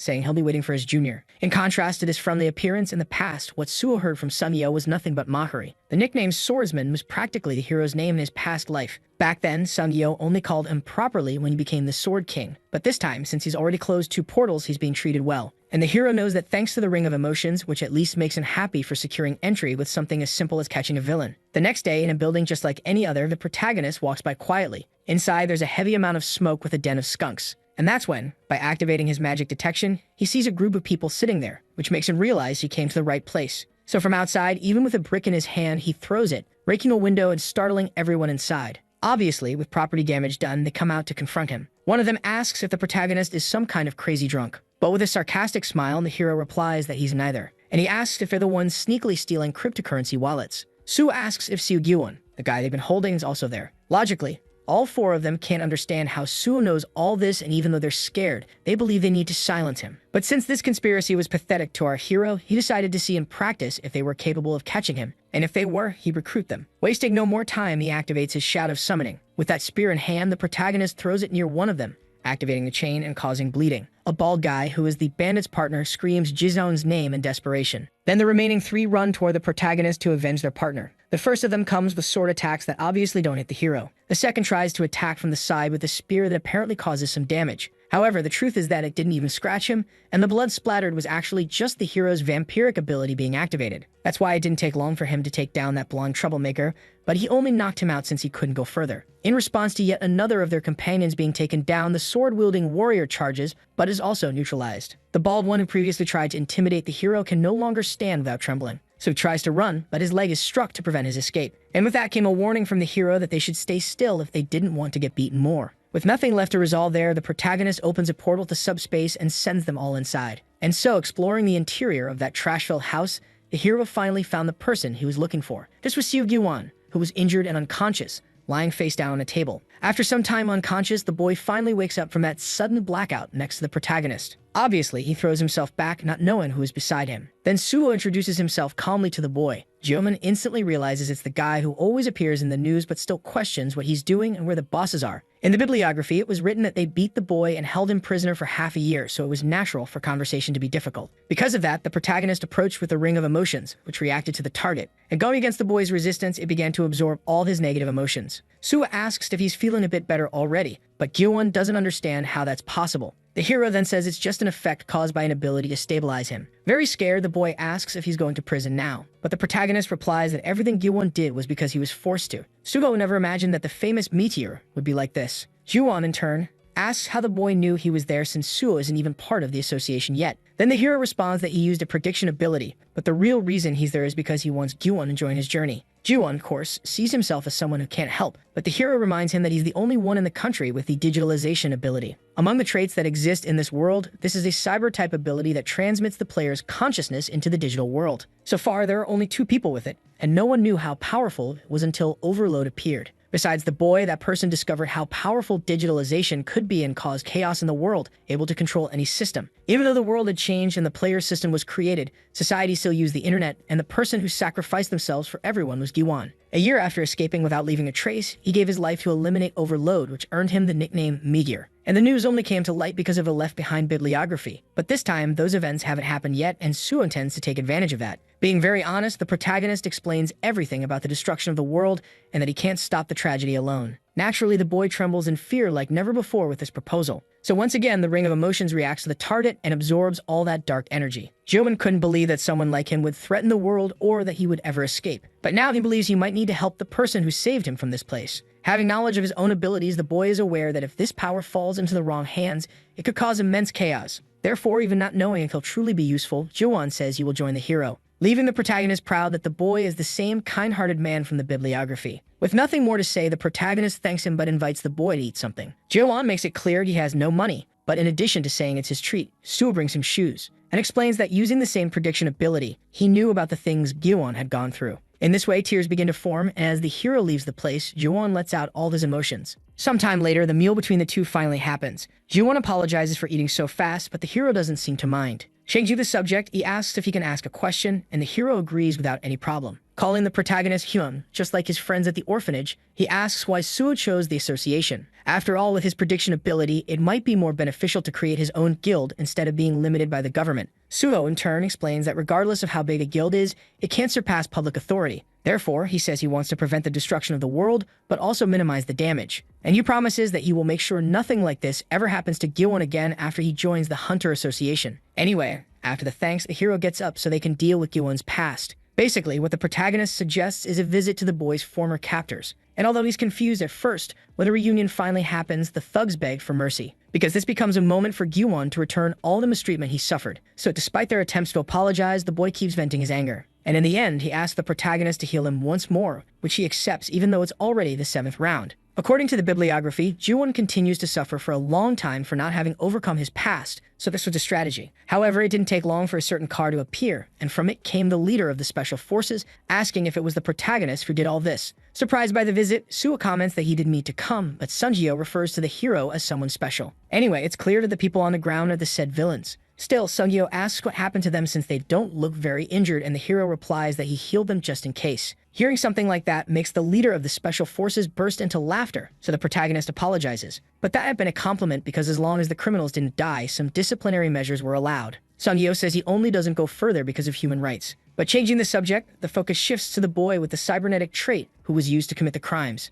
However, after analyzing him a bit and thinking he seemed dangerous, Sunjio decides to take him in as well. Suo, in turn, asks if that's really necessary since the boy is just a victim. As soon as the digitalization trait was revealed, he was kidnapped by people from the same orphanage he lived in, so he hopes the chief will consider this. In response, Sunjio asks if this ability could be used in portals, but the hero says it seems more useful for real-world security matters. In that case, since it's not useful for support or combat, Sunjio understands they might disregard it. And for the hero, this is a case where the victim cannot be punished for their individuality because, after all, he was just an innocent person. Sunjio agrees not to punish the victim, and not only that, he also promises to help him get compensation from the thugs. Then the protagonist thanks him, even though the chief says it's not necessary. Anyway, as expected, Sunjio asks how Suo found this case. Then, in another one of his excuses, the protagonist explains that Gilwon used his ability to create a rescue request, which Suo saw. And despite trying to downplay it by saying it was luck, the leader of the special forces comments that luck always follows those who deserve it. Since a promise is a promise, Sunjio says he will soon call to talk about the special recruitment. Then Gilwon, still a bit scared, asks what he should do, but to that, the protagonist just tells him to come along. Sometime later, the two arrive at the reporter's luxury apartment. Obviously, Gilwon is amazed at the size of the hero's house, but he's told it's not his, but actually belongs to the reporter Jin Hwai, who just isn't there because he's on a work trip for a few days. Gilwon asks if he can really stay there, and the hero makes it clear that it's no problem. But he also asks him to keep the prediction ability a secret, which the boy instantly understands. Recapping, Gilwon was kidnapped as soon as he reached level 50 and awakened his trait. So since they'll have to face overload in the future, they should focus on leveling up first. That said, the boy asks if he'll have to close portals from now on too. But Suo explains that Gilwon should actually level up on his own using his digitalization ability. First, Suo suggests they connect, and since the boy is unsure, he asks if the skill description says it can only be used on himself. He explains that the boy's trait can also transmit other players' consciousness into the virtual world. So in an attempt to put the idea to the test, digitization is activated. Suo sends a request wishing to transmit his consciousness into the virtual world, and Gilwon naturally accepts, so the connection begins. Soon after, the hero is surprised, especially because he never imagined something like that could be real. Right after, the hero Gilwon is materialized, and both of them seem quite surprised. This is the Windows XP workspace screen, and there were grapes because the themed photo was taken in a vineyard. Despite that, it's a shame that the food there has no taste for smell. Anyway, the boy asks how he can level up there, so the protagonist asks what Gilwon thinks he should do. In the end, he just needs to gain experience points and grow as long as users' actions are recognized by the system. However, just like in the association's Hunter exam, only the skills can level up. Even though they can't replicate human senses, he still has a physical presence, which is why he managed to hack cryptos. Anyway, the hero says he prepared something very special for him in a computer folder. The name of the file is Free Cleanup File, but it's actually a virus. The boy asks if they'll really level up using a computer virus, but since they resemble monsters, they will act like level challenges. If they get hurt there, they'll also get hurt in real life, so the hero asks him to be careful and, above all, not to answer the question. Suddenly, a woman appears in the room asking if the two would like to use the free cleanup file. Because it's something quite eye-catching, it almost makes them fall into the trap. Since the boy's class is that of a mage, Suo leaves a weapon with him as a precaution. He explains he knows that because of his foresight ability, making Gilwon responsible for support. Once again, the secretary asks if they would like to use the free cleanup file. Even without an answer, several distorted beings are generated with the same question, leaving Jiwon frightened. But activating his blood weapon, Suo warns that unlike them, they can escape if things go wrong. If the boy truly believes he won't make it, he can simply run through the door. Then the protagonist attacks the first one in the neck, sending the specter's head flying. But in the end, he also makes it clear that if Jiwon doesn't pay attention, he could end up the same way. Wasting no time, the boy activates his magic, and even facing so many monsters, the protagonist advances without any fear. Then after some time, the last one is finally cut down. While the boy tries to recover, the protagonist comments that he reached level 59. Unlike him, Jiwon only reached level 55, but for Suo, the boy was capable of becoming a useful mage in the Banshee. Anyway, for today, the training was already enough for them to return home. Later, while cooling off the can of soda, Suo comments that it's good to have a way to level up without needing to enter a portal now and decides to check the reactions about the Swamp of Despair. Almost unanimously, everyone was idolizing the hero and demanding a national thank you plaque. So Suo started bragging a little, thinking about how much more respected he would be once he closed more portals. So far, everything was going according to plan, so the hero moved on to the next stage. While traveling in his executive car, the leader of the Nexus Guild received a call from the hero asking for a small favor. As for what it would be, he recalled that the corporation had the rights to an S-rank portal, and that's precisely why Suo asked for the portal rights, making it clear he would give up any reward. This S-rank portal is dominated by territorial monsters. It's a mine with a large deposit of magic stones. However, it has so many monsters that it's practically impossible to collect the stones. In this case, since he wants the portal for himself, Suo suggests the rewards stay with the guild. Even if the guild owns it, if there are too many casualties, the government takes the title. So if Suo can conquer the place, Dong-yuk accepts immediately. Since it's so sudden, the hero says he decided to do it as repayment, as he'll enter the association sooner than expected. Thus, he will take care of the team that will assist in the elimination, and Dong-yuk will appoint the miners, so the guild leader thanks him for the consideration of being informed. In the Nexus Academy Hall in Paju, that tanker from before named Dahan greets the protagonist. Suo cheerfully greets him back and introduces him to Gyuwon, saying he's a fellow from the Hunter exam. However, thanks to the protagonist's advice, Dahan comments that it was quite easy. Shortly after, the hero asks what he's been up to lately, but since he's still in training, the tanker says he's not part of any guild. Normally, as soon as one enters a guild, they put the hunter into practice and into the strike unit with fewer chances of death. In this case, the hero suggests it's a great opportunity to gain experience together since he's about to challenge a portal. Dahan is very surprised by this and more than anything, shouts that he's ready to go right now. So the hero agrees to train immediately, which leaves Dahan a bit surprised that it was just an expression. Back in that training subspace, the quartet continues fighting against the hero's clone. However, they don't seem to have made much progress because one is eliminated very easily. And soon that emotionless clone of our hero approaches the leader at such a high speed that she also has no way to defend herself. Inevitably, all four of them come back to life, but Yanhwa gets angry and curses the protagonist, which came at the worst possible moment since everyone noticed he was there in the flesh. Anyway, the hero comments that the atmosphere among them has changed a lot lately, so the girl responds that she had to change since they died at least 100 times there. Judging by the look in their eyes, they've all become indifferent to death and developed a good killer instinct. In any case, the hero reveals that he brought 2 other guys to join the training. Because of that, they're all introduced to each other so they can better understand their allies. Since they're training hard, the hero asks if they're already bored of this place. But unexpectedly, all 4 agree that they won't leave until they rip the clone's head off. And surprising the other 2 guys, the hero reacts by saying that's exactly the attitude he's looking for. After all, that's the only way they'll survive in that portal, so starting today, they'll train together. Suo asks Yanhwa to form teams according to the 2 newcomers, so they can train well. And now, speaking about the portal, the hero says they'll be going to action soon, to the girl's surprise. Before anything, he mentions they should define nicknames to make communication easier. In his case, he just asks to be called leader. He then leaves, saying he needs to take care of a few things while the 6 of them stay their training. Since it's the first time for the 2 guys there, they ask what they're supposed to do, but the girl says they'll find out soon. Meanwhile, the hero's clone curses the group and mockingly tells them to come attack him.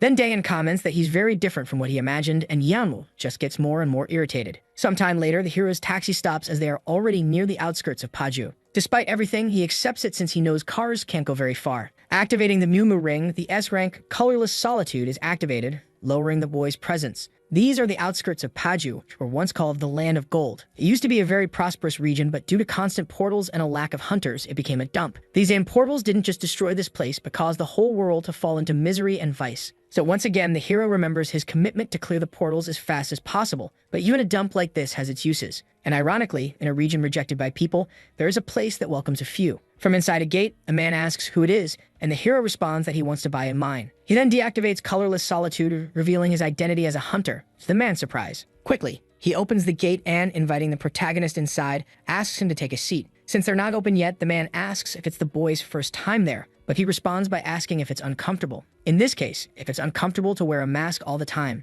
The man is very worried about how the boy found out, but Suo says he can relax because he's the only client now. So since there's no more reason to hide, a girl is revealed. She's one of the biggest portal brokers in the country and the best in Paju, named Choi Yoon, although she's not very well known yet. Yoon immediately asked how the boy discovered not only that place but also the slang used to refer to portals. But the hero replies that he can explain another time because he's there to talk business. And to her surprise, he asks if the girl has the distorted forest in her possession, because what he intends now is to buy an entry ticket to challenge the portal alone. Since this item had been announced 3 days ago, the girl asks how he found out, but Suo questions if he really needs to say everything in the black market. After all, it's a rule not to talk about anything except the transaction. There are 2 types of portal purchases. The first is ownership transfer, and the second is a ticket that serves as a one-time entry pass. Normally, ownership is always much more expensive, but even tickets for famous portals surpass the cost of other portals. Despite the fee already being high at 100 million won, the girl is concerned about the hero going alone. However, he says that's his business, already placing part of the payment on the table. In that case, Yoon agrees to take him there and apologizes, saying she was just a little surprised. In a car, the two approach the place by the city bridge. And on the car dashboard, it's possible to see the association badge that the girl just joined. As they pass through the Gaeseong region, the girl asks if the hero isn't very surprised that they're getting close to North Korea. But the protagonist replies no, because due to the portals, North Korea completely collapsed. And even though China thought of taking advantage, the monsters infested the place. In that case, Yoon comments that the boy is much more knowledgeable than he seems in the articles, which makes him believe he left a good impression. With no more time to waste, the two get out of the car in front of some hunters. Yoon immediately says she brought a guest and that the payment has already been confirmed. One of the thugs is impressed to see Suo in person there because he thought it would just be another loudmouth. And anyway, the boss that the protagonist was looking for appeared, saying it's an honor. This is one of the trafficking leaders in the city, whose name is Bang Duok, or the Lumberjack. Human traffickers always called their victims logs, and this guy sold them like pure merchandise, which led to the nickname. Suo knows he was arrested and sentenced by special forces, but didn't know he was also connected to the association. Although the hero could theoretically enter now as someone who completed 2 sealed portals alone,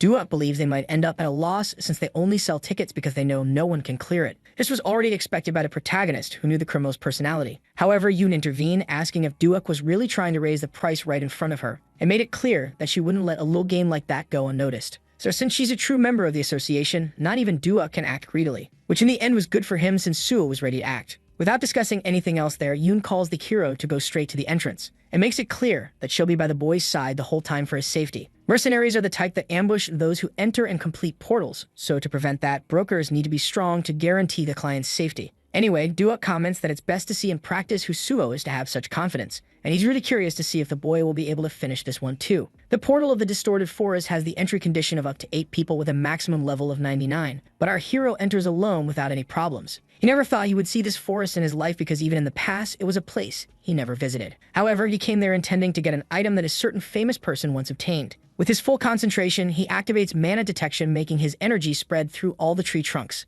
And in this way, distorted trees from level 90 to 93 are revealed from disguise and come to attack. But the first one that tries to approach immediately gets hit by the Shadow Spear, since that's what the hero has, even though an axe would be more ideal. At the same moment, another of the monsters tries to attack the protagonist with a massive claw. Suo has heard that the leader of the mine monsters is much stronger than these here. Therefore, just like in the Nameless Sword, he believes he needs to use the opportunity to evolve his swordsmanship. And in that way, he uses his decapitation skill. But because of the 30-level difference, one strike wasn't enough. For now, he doesn't want to use any holy power so he can improve his skills. Then a second strike is delivered, and this time it takes one of the monster's arms off. These mutant trees are a hassle to hunt, but the hero believes it's worth it. And with so many punching bags around, he already feels stronger to keep fighting. With great fury, the monster tries to attack, but the hero uses the tree's own body to get close and propel himself upward. Then, with no mercy, he cuts the monster down for good with a blood sword. Sometime later, many tree trunks could be seen on the ground, and standing atop all those monster remains, the hero believed he had trained enough. So he activates his status window and realizes he got everything he needed.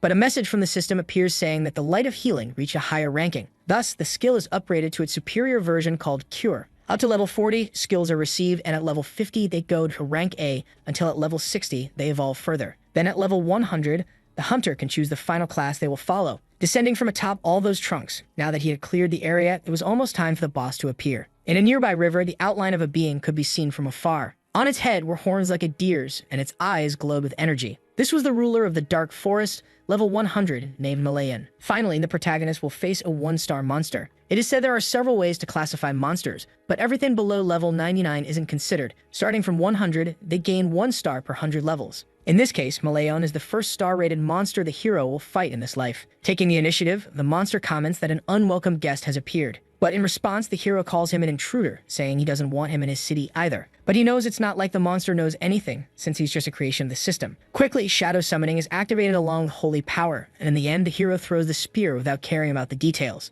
At an abnormal speed, the weapon approaches the boss, but he catches it with his hands, and upon hearing a holy power, asks if the hero is a servant of God, which Suvo doesn't deny while creating a blood sphere in his hand. To follow up on the first ineffective attack, he throws the blood sphere at the spear, increasing its piercing power. And by managing to cause damage to the star monster, the hero mocks him, saying he expected more from someone in shape. However, even injured, the monster pulled the spear from his chest without feeling any pain. And he clearly became more furious than ever with the protagonist's insolence. The forest begins to tremble in fear from the rage Malayan radiates, and a terrible, murderous aura surrounds the protagonist. The killing intent of a 1-star being is truly on another level, but with dragon blood activated, the effects are nullified by the dragon's armor. Because in the end, something like this is nothing more than a worm compared to the power of a dragon. Malayan becomes curious to know what kind of spell that is, but the hero responds that it's merely a result of his effort. Once again, he uses his shadow summoning, and the monster becomes increasingly surprised by the tricks. But the hero replies that he hasn't even shown half of the resources he has. To demonstrate the shadow prison, bleeding is activated together. However, Malayan laughs and throws the weapon far away, calling this attempt to attack him pathetic. So he decides to show for himself what a real technique is, and with his arms open, the river begins to boil. Then from the water, huge tree trunks rise, all of them masterfully controlled by the 1-star monster. Then he smiles and asks the hero to face the difference between their levels. And naturally, Suo doesn't back down. Soon the first attack nearly hits the protagonist, but he dodges using his blood skill to slow down. And with his vampiric sword in hand, Suo uses his speed to surprise the enemy with a decapitation. But that wood was tougher than that of the previous monsters. With another attack, he dodges and tries to strike again, but all he manages to do is deflect the blows away. Malayan is disappointed, saying the hero's swordsmanship is pathetic. But he replies with a smile, not for long, since he just needs a little more for his strategy to work. Malayan tries to understand what the hero is doing since he created a sword that couldn't cut, and he also stopped using the holy power from earlier, so naturally he must have something in mind. However, regardless of anything, the monster becomes convinced that all efforts will be useless. And since the hero seems like a disoriented insect to him, he decides to end the fight now. In this way, he controls all of his trunks to split the boy in two. But at the moment when death seemingly approached the protagonist, that trunk was sliced in half. With that single cut, Malayan realized that Suo had only been storing power this whole time. Even so, he couldn't understand how a human could cut his ancient roots like that.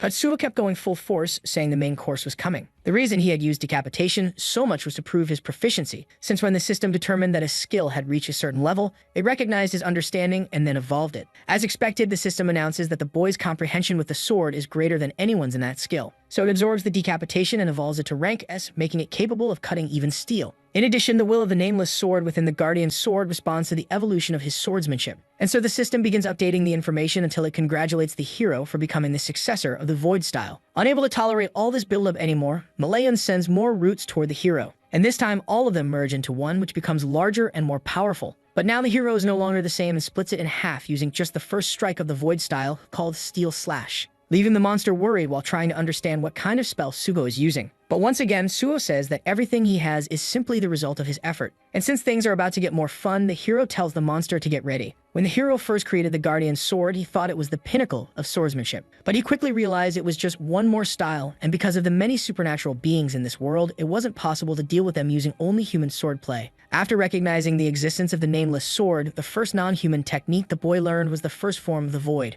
Malayan screams in rage, saying he'll destroy the boy's spells. But with Steel Slash activated, the hero calls the monster stupid and faces the ancient roots head-on without a problem. The floor boss can't understand how something like this is possible. Then the protagonist asks if besides being dumb, he's also blind for not being able to see his potential. Malayan yells at the boy not to get so arrogant just because he cut a few roots. Then the ground trembles, and to the protagonist's surprise, distorted golems appear, all around level 100. However, even now, he mocks them, saying that the summons are weak for a druid. Overconfident, Malayan claims the boy won't be able to cut them and sends them at the hero. Sudo dodges the impact of the strike at the last second with a leap. He restructures his stance and without any fear, advances against the huge arms of that golem. Then Steel Slash is activated once more, and with the Void Style at full power, he defeats the distorted golem. Malayan doesn't even know how to react at that moment, especially because the protagonist eliminates not only the first, but all the others. And since his blade is capable of cutting steel, something like that was just another reason for him to mock whether that was really all the monster could do. Malayan's rage reaches an unparalleled level, and he shouts for all his subordinates to finish the intruder immediately. However, regardless of how many challenge the hero,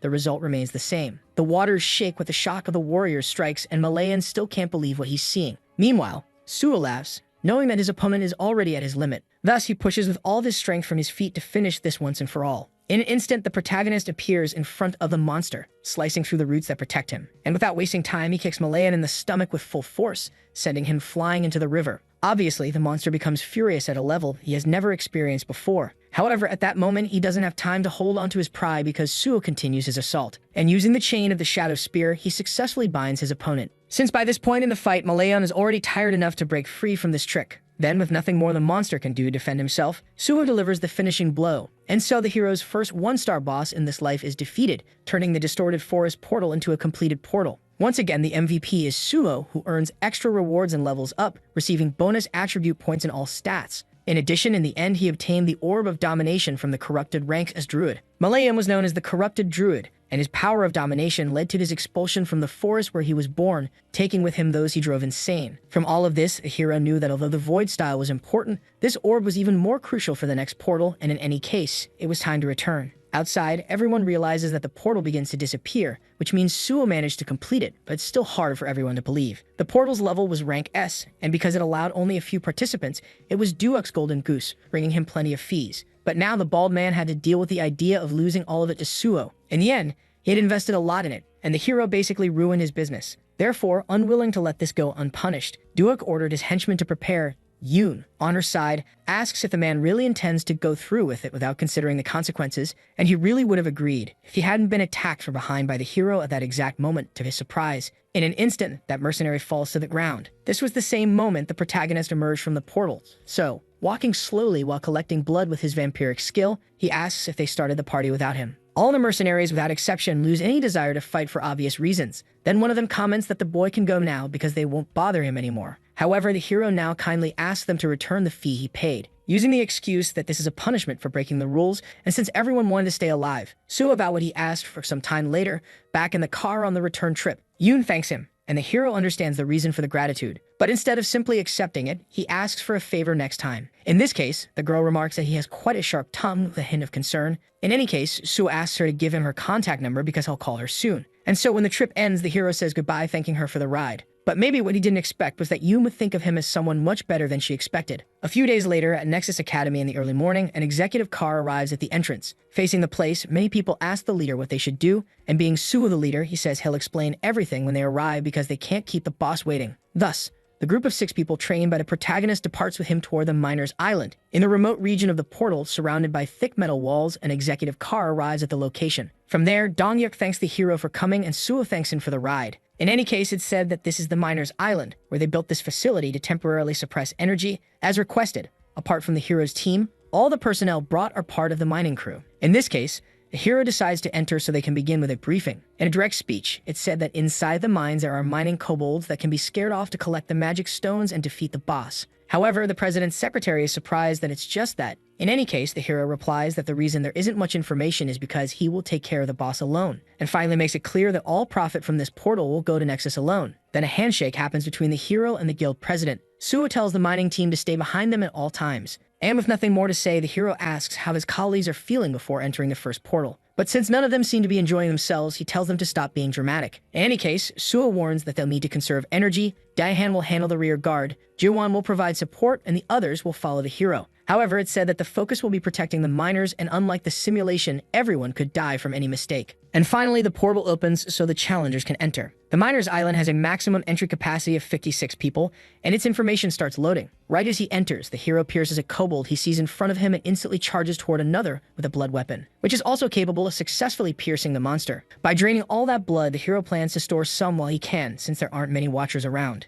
And just that demonstration of agility in defeating enemies is enough to leave everyone speechless. But the mining team is even more surprised, since even their companions hadn't seen him in action before. In any case, the girl leads the team so they don't just stand there watching. Soon, everyone forms up with the goal of not letting a single kobold leave alive. Jiwon does his best to provide cover, and Daein also performs well in his role as a tanker. For now, Yeonwha asks them not to advance but to maintain formation, and since the group can manage on their own, the hero believes he won't have to worry. With the new command, Yeonwha informs that the mining team can now start working, and since it's an order, everyone gives their best as quickly as possible. At this moment, the ores behind them pile up, making it necessary to manage transport without letting any product go to waste. At a certain point, one of the workers yells, questioning what his partner is doing standing still instead of working. But the truth is that it was impossible for him not to be impressed by the way the protagonist was annihilating the monsters in front of him. In an instant, the hero passes through the small ones, and right after defeating one by crushing it against the wall, he hits two more using both the Shadow Spear and his Blood Sword. This way, monsters coming from any direction are taken down so easily it feels like a joke.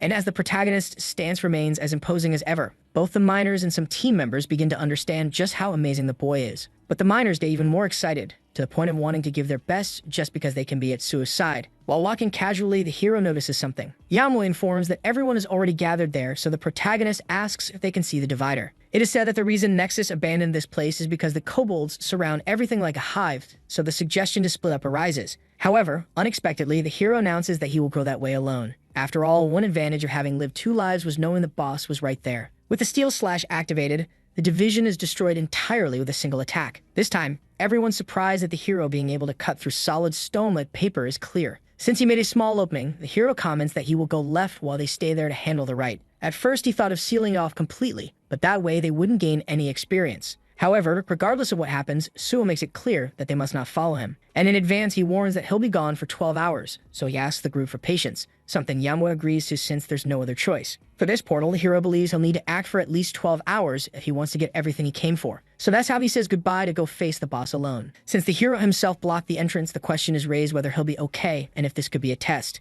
But despite the doubts, Yuan states that Suo will be fine. Indianity comments that everyone knows this since their own leader has already handled several difficult portals alone. Therefore, the group truly has no doubt about his ability, and in this case, they decide to give their best in the tasks assigned, using this time to become strong enough to make the protagonist proud. Already inside the cave where the hero locked himself in, he realizes he no longer needs to hold back. And with hundreds of kobolds in front of him to deal with, Suo simply asks who will be the first to be exterminated. There really were a lot of these monsters for the boy to face, but even though there were so many, none of them were above level 75, so Suo didn't think twice before launching himself to attack. Without exception, all the kobolds responded aggressively, but their behavior didn't change their fate of being cut down by the protagonist. Still, one managed to survive by holding onto a rock at the top of the cave, and seizing that opportunity, he hurled himself down to attack from behind. Sensing that unusual presence, the hero responds by defending himself with great skill. Suo says it's impressive how intelligent the monster is to use tricks, even though it's a pointless fight since its leader has already been defeated. Back to the perspective of the group brought by the hero, it seems no more monsters will come beyond the ones already defeated. Because of that, the mining coordinator calls everyone to rest and eat a little. Since it's already noon, the entire mining team finally gets some time to rest. And as the hunters also work hard, the miner asks how they're doing, to which Juwon replies he's fine. As expected, the miner states that the hero's group is amazing, but Gyuwon humbly reminds him that Suo blocked most of the passage. Even Yeonwha has to agree because if the monsters hadn't come out one by one, they'd be in trouble. Their first encounter definitely wasn't pleasant, so the girl thought he would be a pain. But somehow she became attached to the point of now being worried, although she also knows very well that there's nothing they can do to help him. Therefore, the group's idea remains to trust their leader and wait patiently. Shifting to the protagonist's point of view as he eats, he also takes the opportunity to collect blood. While nibbling on a chocolate bar, his ability feeds to the fullest. Due to all the destruction he's already caused, when the protagonist stands up, the monsters enter a state of mental confusion. Sugo is able to walk past them without any of them attempting a reckless attack. Clearly, they're all quite scared, but the hero reassures them by saying he's not interested in them. After all, from now on, his next opponent is the Mine Master located at the end of this place. Since it's too dark to see, the protagonist apologizes. Then he equips a firework launcher, and with this item, fires into a chasm, lighting up everything with the flares that explode with each burst. With the bottom of the area now visible, a monster named Boldasari level 99 is revealed, and its name comes from the belief that it cannot be killed. Having grown by eating ore, it is very resistant, and even before reaching 1-star classification, it ranks among the strongest. Because of that, summoning his Shadow Spirit, hero believes he should wake it up first. And so, without a second thought, he hurls the weapon toward the mutant. Obviously, the fight wouldn't be that easy, and that only served to make it open its eyes, though even Subo didn't expect that result. In any case, now that the attack was made, the monster's awakening was complete, and with huge claws that cracked the ground with every step, Boldasari finally woke from hibernation, full of energy. The fact their leader had awakened revived the fighting spirit of the kobolds. Back in the region where the secondary group is, everyone feels something like the presence of an earthquake. But Yamo realizes that this vibration seems to be coming from where the hero is, so she becomes more concerned than ever, wondering what he's doing. Back to the protagonist's perspective, Suo has never looked so surprised since apparently he touched the whiskers of a sleeping lion. With all its stored rage, the monster uses its boss-level fear ability and roars, displaying all its majesty. Despite that, the dragon blood is activated and the fear doesn't apply due to the draconic effect, so the boy remains 100% on the battlefield. The monster, in turn, becomes even more enraged and lifts its trunk to attack the intruder who woke it with full force. However, in response, the protagonist confidently summons his blood sword to face it head-on. Then, unexpectedly, the monster fires a massive piece of ore from its trunk instead of making a physical attack. It's said that the steel spit is an ability that turns stored ore into projectiles. And because it's so simple, both its destructive power and durability are insane. But in the end, the material's durability is only equal to steel. And in that case, the protagonist uses the Steel Slash ability, which is perfect to neutralize the threat instantly. Just like he did earlier in his fight against the corrupted druid, he splits the opponent's tricks in half. And now that there's nothing left to stop him, Suo plans to use this time to tame the beast.